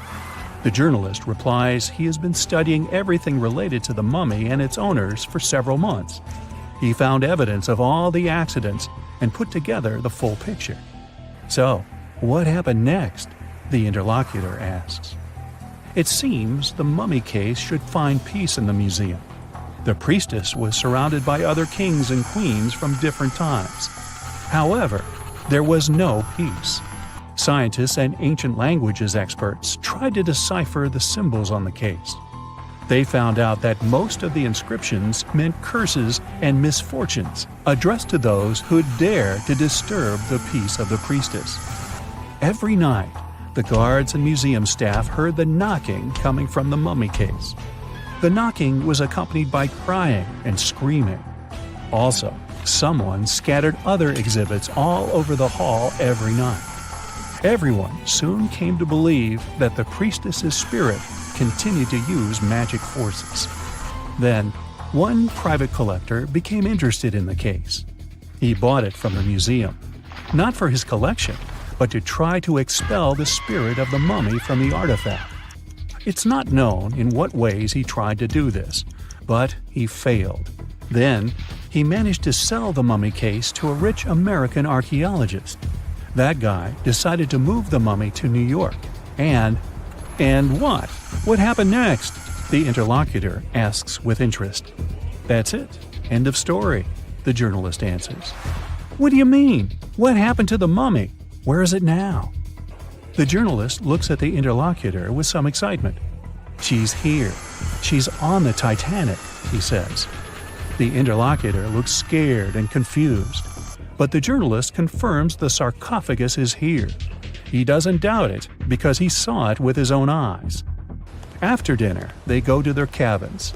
The journalist lies down, but can't help thinking about the mummy. He tries to convince himself that everything he has found out about the priestess is a myth. There is no curse. The moment he finally falls asleep, he feels a slight push. A few minutes later, a crew member knocks on his cabin door. He informs that all passengers must go to the upper deck because something has happened to the ship. The journalist goes out into the fresh air and sees a huge crowd of people. There's no panic yet. Someone says that something has happened to the engine. Others say it's just a precaution. The journalist immediately understands everything. The ship is sinking. The priestess did it. In less than an hour, the Titanic completely went underwater. One legend says the priestess influenced the captain of the ship. The crew members didn't dare to put such a valuable cargo in the hold. Therefore, they placed the box with the artifact near the captain's bridge. On that fateful night, the captain decided to look at the casket with his own eyes. After that, his behavior became weird. They said the spirit clouded his mind. When the ship entered the territory filled with icebergs, he refused to slow down, despite the requests of the crew. The sarcophagus may still lie at the bottom of the Atlantic Ocean even now, with the priestess finally having found her peace. Okay, this story is nothing more than a legend. There's no record or evidence that the Titanic was carrying any kind of mummy or sarcophagus. The legend appeared a couple of years after the disaster. At that time, there were many theories about what happened to the Titanic. The ship sank because of secret agencies. ETs attacked the Titanic. The Titanic was sunk specifically to get money for the insurance company. Such crazy theories were very popular among audiences. One of these theories was developed by a well-known newspaper. Journalists published an article about the cursed mummy on board the Titanic. The rest picked up the legend and it became popular. One of the reasons why people believe in such things is hidden in human psychology. Any fake legend tells something secret, things that people don't or shouldn't know about. When a person reads this, they feel special because now they know a terrible secret. This sense of self-importance is the reason for the popularity of conspiracy theories. Well, it is also important to note that all these theories are really interesting. By the way, the mummy from this story actually exists, and it's in the British Museum. More precisely, there's only a wooden lid from the sarcophagus with the image of a woman. It's still unknown who it belonged to. The identity of the last owner is also unknown. It's only known the exhibit was transferred to the museum at the end of the 19th century. There, she was called the Unlucky Mummy. The museum staff reports that it doesn't bring any misfortunes. The screams and knocking from the lid are just a myth. You can come and see the exhibit yourself with your own eyes, if you dare, of course. Have you ever wondered how much of the Titanic is left these days? Now, if you haven't been living under a rock, you probably know that it's been over 100 years since the world's most famous ship turned into a wreck. The RMS Titanic, the world's largest sea liner from the beginning of the 1900s, sank during its maiden voyage, just a few days after leaving port. The ship struck an iceberg on April 14, 1912, taking down over 1,500 passengers of more than 2,200 who were on board the liner at that time. As shocking as this may sound, the Titanic took over 3 years to be built and only 3 hours to sink. And if it were today, the ship would have cost over $210 million to be made. It was last seen on the surface of the Atlantic at 2:20 a.m., and for many decades, that was the last time people saw it. It wasn't until 1985 that the whereabouts of the ship were discovered by oceanographer Robert Ballard, and some parts of the Titanic became visible once again. One of the first discoveries made by Ballard's expedition was that the ship was indeed torn in half before sinking. The early exploratory missions to the part of the ocean floor where the Titanic now lies could only see the hull and the deck of the ship. According to Ballard, the main purpose of these missions was to understand how to preserve the ruins from deteriorating. Another goal was to recover the huge number of personal items scattered along the seabed. The explorer later said the view down there was as shocking as it was emotional. In the field of debris around the wreck, the oceanographer discovered plenty of small objects and personal belongings, many of which he brought back to the surface. There were shoes, some fancier than others. There were pieces of clothing that belonged to crew members. And there were huge propellers. If on the surface they gleamed and shined, on the ocean floor they were embedded and devoured by sand. Ballard pointed out that the area where kitchenware was scattered measured more than a mile in length. There were enough plates, pots, and pans to fill up an entire industrial kitchen. For the first time ever, 3D animation footage reveals exciting images. The simulations show the Titanic's evolution from when she first set sail in 1912 until the state of her ruins today. But simulations weren't enough for deep-sea explorer James Cameron, who envisioned traveling to the heart of the wreck for the first time ever in the history of the ship. Yep, the same James Cameron who happens to be the director of a very famous movie about the ship. He has now dived 33 times to visit the wreck of the Titanic. Here's some fun trivia for you. The director says that his true passion has always been the ocean, and that ever since he was a kid, he wanted to study the sea. Directing, let's say, just happened to be his day job. And when the possibility of directing Titanic appeared, he said yes, just so that he could go and check out the ruins of the ship in real life. Now back to the wreck. According to James Cameron, it wasn't enough for researchers to access only the exterior of the ship. They needed to go inside, analyze and photograph what was left of the pompous interiors of the world's once biggest sea liner. Cameron piloted an innovative robot vehicle equipped with cameras. It helped the man to reveal spaces in the Titanic that no one had ever seen before since the ship touched the bottom. Turkish baths, for instance, still had their tiled walls standing up almost in all their entirety.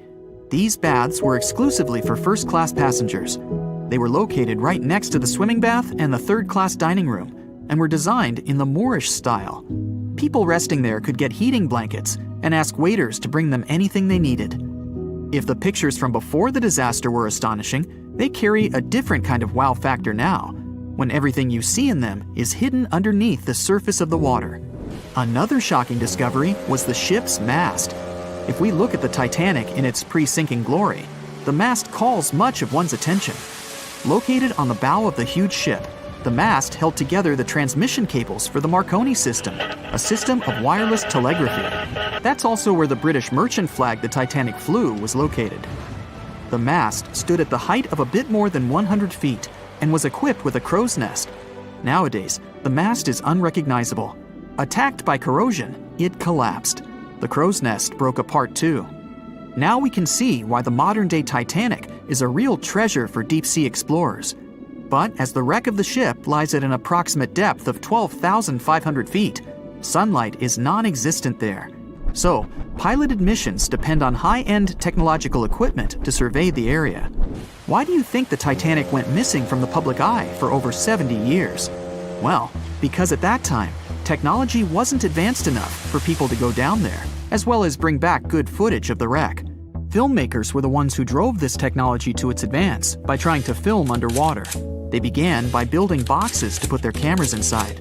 And now, deep-sea photography is highly advanced and allows us to marvel at the awesomeness of underwater life.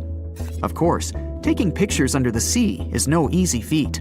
For one thing, to withstand that crazy underwater pressure, submarines need to be really strong and have thick walls, no thinner than 11 inches. Plus, explorers need to understand how to film and photograph when there's almost no light around. There was another thing that made documenting the Titanic even more difficult. When the wreck of the ship was rediscovered by scientists, it was covered with red-colored rusty bacteria that made it even harder to take good pictures. As it happens, the color red does not reflect well underwater, which is unfortunate for photographers. For this reason, human-operated vehicles that go down to tour the ruins are equipped with powerful lighting devices. When you see some parts of the ship from afar, they look as if reddish-brown wax has been dripping all over the Titanic's ruins. But in reality, these icicle-shaped structures are colonies of microorganisms. When the ship sank, it brought down with it an enormous amount of bacteria that hadn't existed at the bottom of the ocean before. But now, these bacteria, together with the extreme conditions at the bottom of the ocean, have turned into a disastrous combination for the ruins of the ship. These red colonies of microorganisms actually feed off of iron and steel, which is basically all that is left of the Titanic. One kind of those microorganisms are bacteria called Halomonas titanicae. They can eat up to 220 pounds of iron per day. This makes the Titanic a colossal food source for them. There have been lots of speculations regarding the life expectancy of the ship's wreck after researchers discovered this bizarre rust. But according to Cameron and his research team, the Titanic isn't going to disintegrate anytime soon. In one of the latest expeditions down to the wreck, a piloted vehicle was funded to identify specifically one stateroom. It belonged to a very important passenger, Sir Benjamin Guggenheim. Yes, just like the museum. Guggenheim was the son of a mining magnate and a member of the elite group that boarded the transatlantic journey of the Titanic. Born in Philadelphia, Guggenheim was traveling back home to the US, but as we all know, he never made it to his final destination. For the price that ranged from 400 to 800 pounds back in 1912, the equivalent of 84,000 pounds nowadays, one could book accommodation that was called a stateroom. Staterooms on the Titanic were the most luxurious kind of first-class rooms. They were located on the B or C decks and were decorated in more than 11 different styles, ranging from Jacobean, Georgian, Italian Renaissance, and the list goes on. These rooms were filled with carved paneling and marquetry made from exotic and rare kinds of wood, such as mahogany, oak, and so on. Guggenheim occupied one of these luxurious rooms, and 100 years later, one of his descendants funded an entire mission just to locate the precise stateroom the man stayed in. This expedition turned into a documentary for National Geographic, and they did manage to identify which stateroom was Guggenheim's, so kudos for them. John watched on in disbelief as he drifted away on a piece of wood. In the freezing waters of the Arctic, slowly drifting away. John looked upon the vessel he had worked and lived on as it raised its enormous bow high into the sky, then broke in half, causing a sound that only a crack of lightning could replicate. Distraught and dumbstruck, believing that he, and he alone, knew the dark truth behind the demise of the unsinkable ship, the Titanic.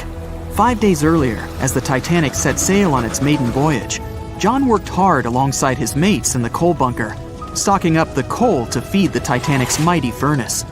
They had stocked and stored more than John had ever witnessed on any other ship he'd worked on. But this was the Titanic, the grandest ship to have ever sailed the seas. On the Titanic, there could never be too much coal.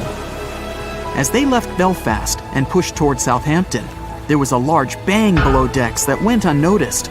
The furnace was roaring and the turbines were spinning, pushing the Titanic forward at a quickened pace. The crew cheered as the vessel moved forward, unaware of the loud, concerning noise. Arriving in Southampton, Greg came aboard, amongst hundreds of other passengers. With 13 years at sea, his vast experience included the role as a quartermaster on 6 previous ships. Ready for a new challenge aboard the greatest vessel ever made, he was looking forward to this next challenge of his career. Greg came with a wealth of experience, especially with sailing through the Arctic. His role was vital within the crew, understanding the seas around the North Pole. He would be a key lookout as they set to cross the perilous path of the Iceberg Alley. Greg had some concerns regarding the voyage. The Earth's orbit was remarkably close to the sun and the moon, causing higher tides. This would make icebergs more prominent, drifting them further away and towards the route of the Titanic as they journeyed to New York. Assessing the lookout tower and inspecting the available gear, Greg found no binoculars. This made him concerned, but the sailors just laughed at Greg. "If the deck is short on ice cubes, we'll be sure to plow right through a berg to resupply." A sailor laughed. Greg didn't share this sentiment. Eager to find out why they had been left short-handed on equipment, since he had such a vital role on the ship, Greg inquired further. Sadly, the officer with the keys to the binocular supply cupboard had been removed from the crew at the last minute. Greg couldn't believe something of this importance had been overlooked. For such a mighty ship with so many people aboard and crossing in a particularly perilous path, this just didn't make sense. But not wanting to be fined for breaking into the ship's property, Greg let it slide, hoping that they wouldn't need the binoculars in the end. Ultimately, if there were icebergs expected, a warning call would be made to the captain, informing of any concerns. Little did Greg know that a warning had been received, notifying of the dangers that awaited.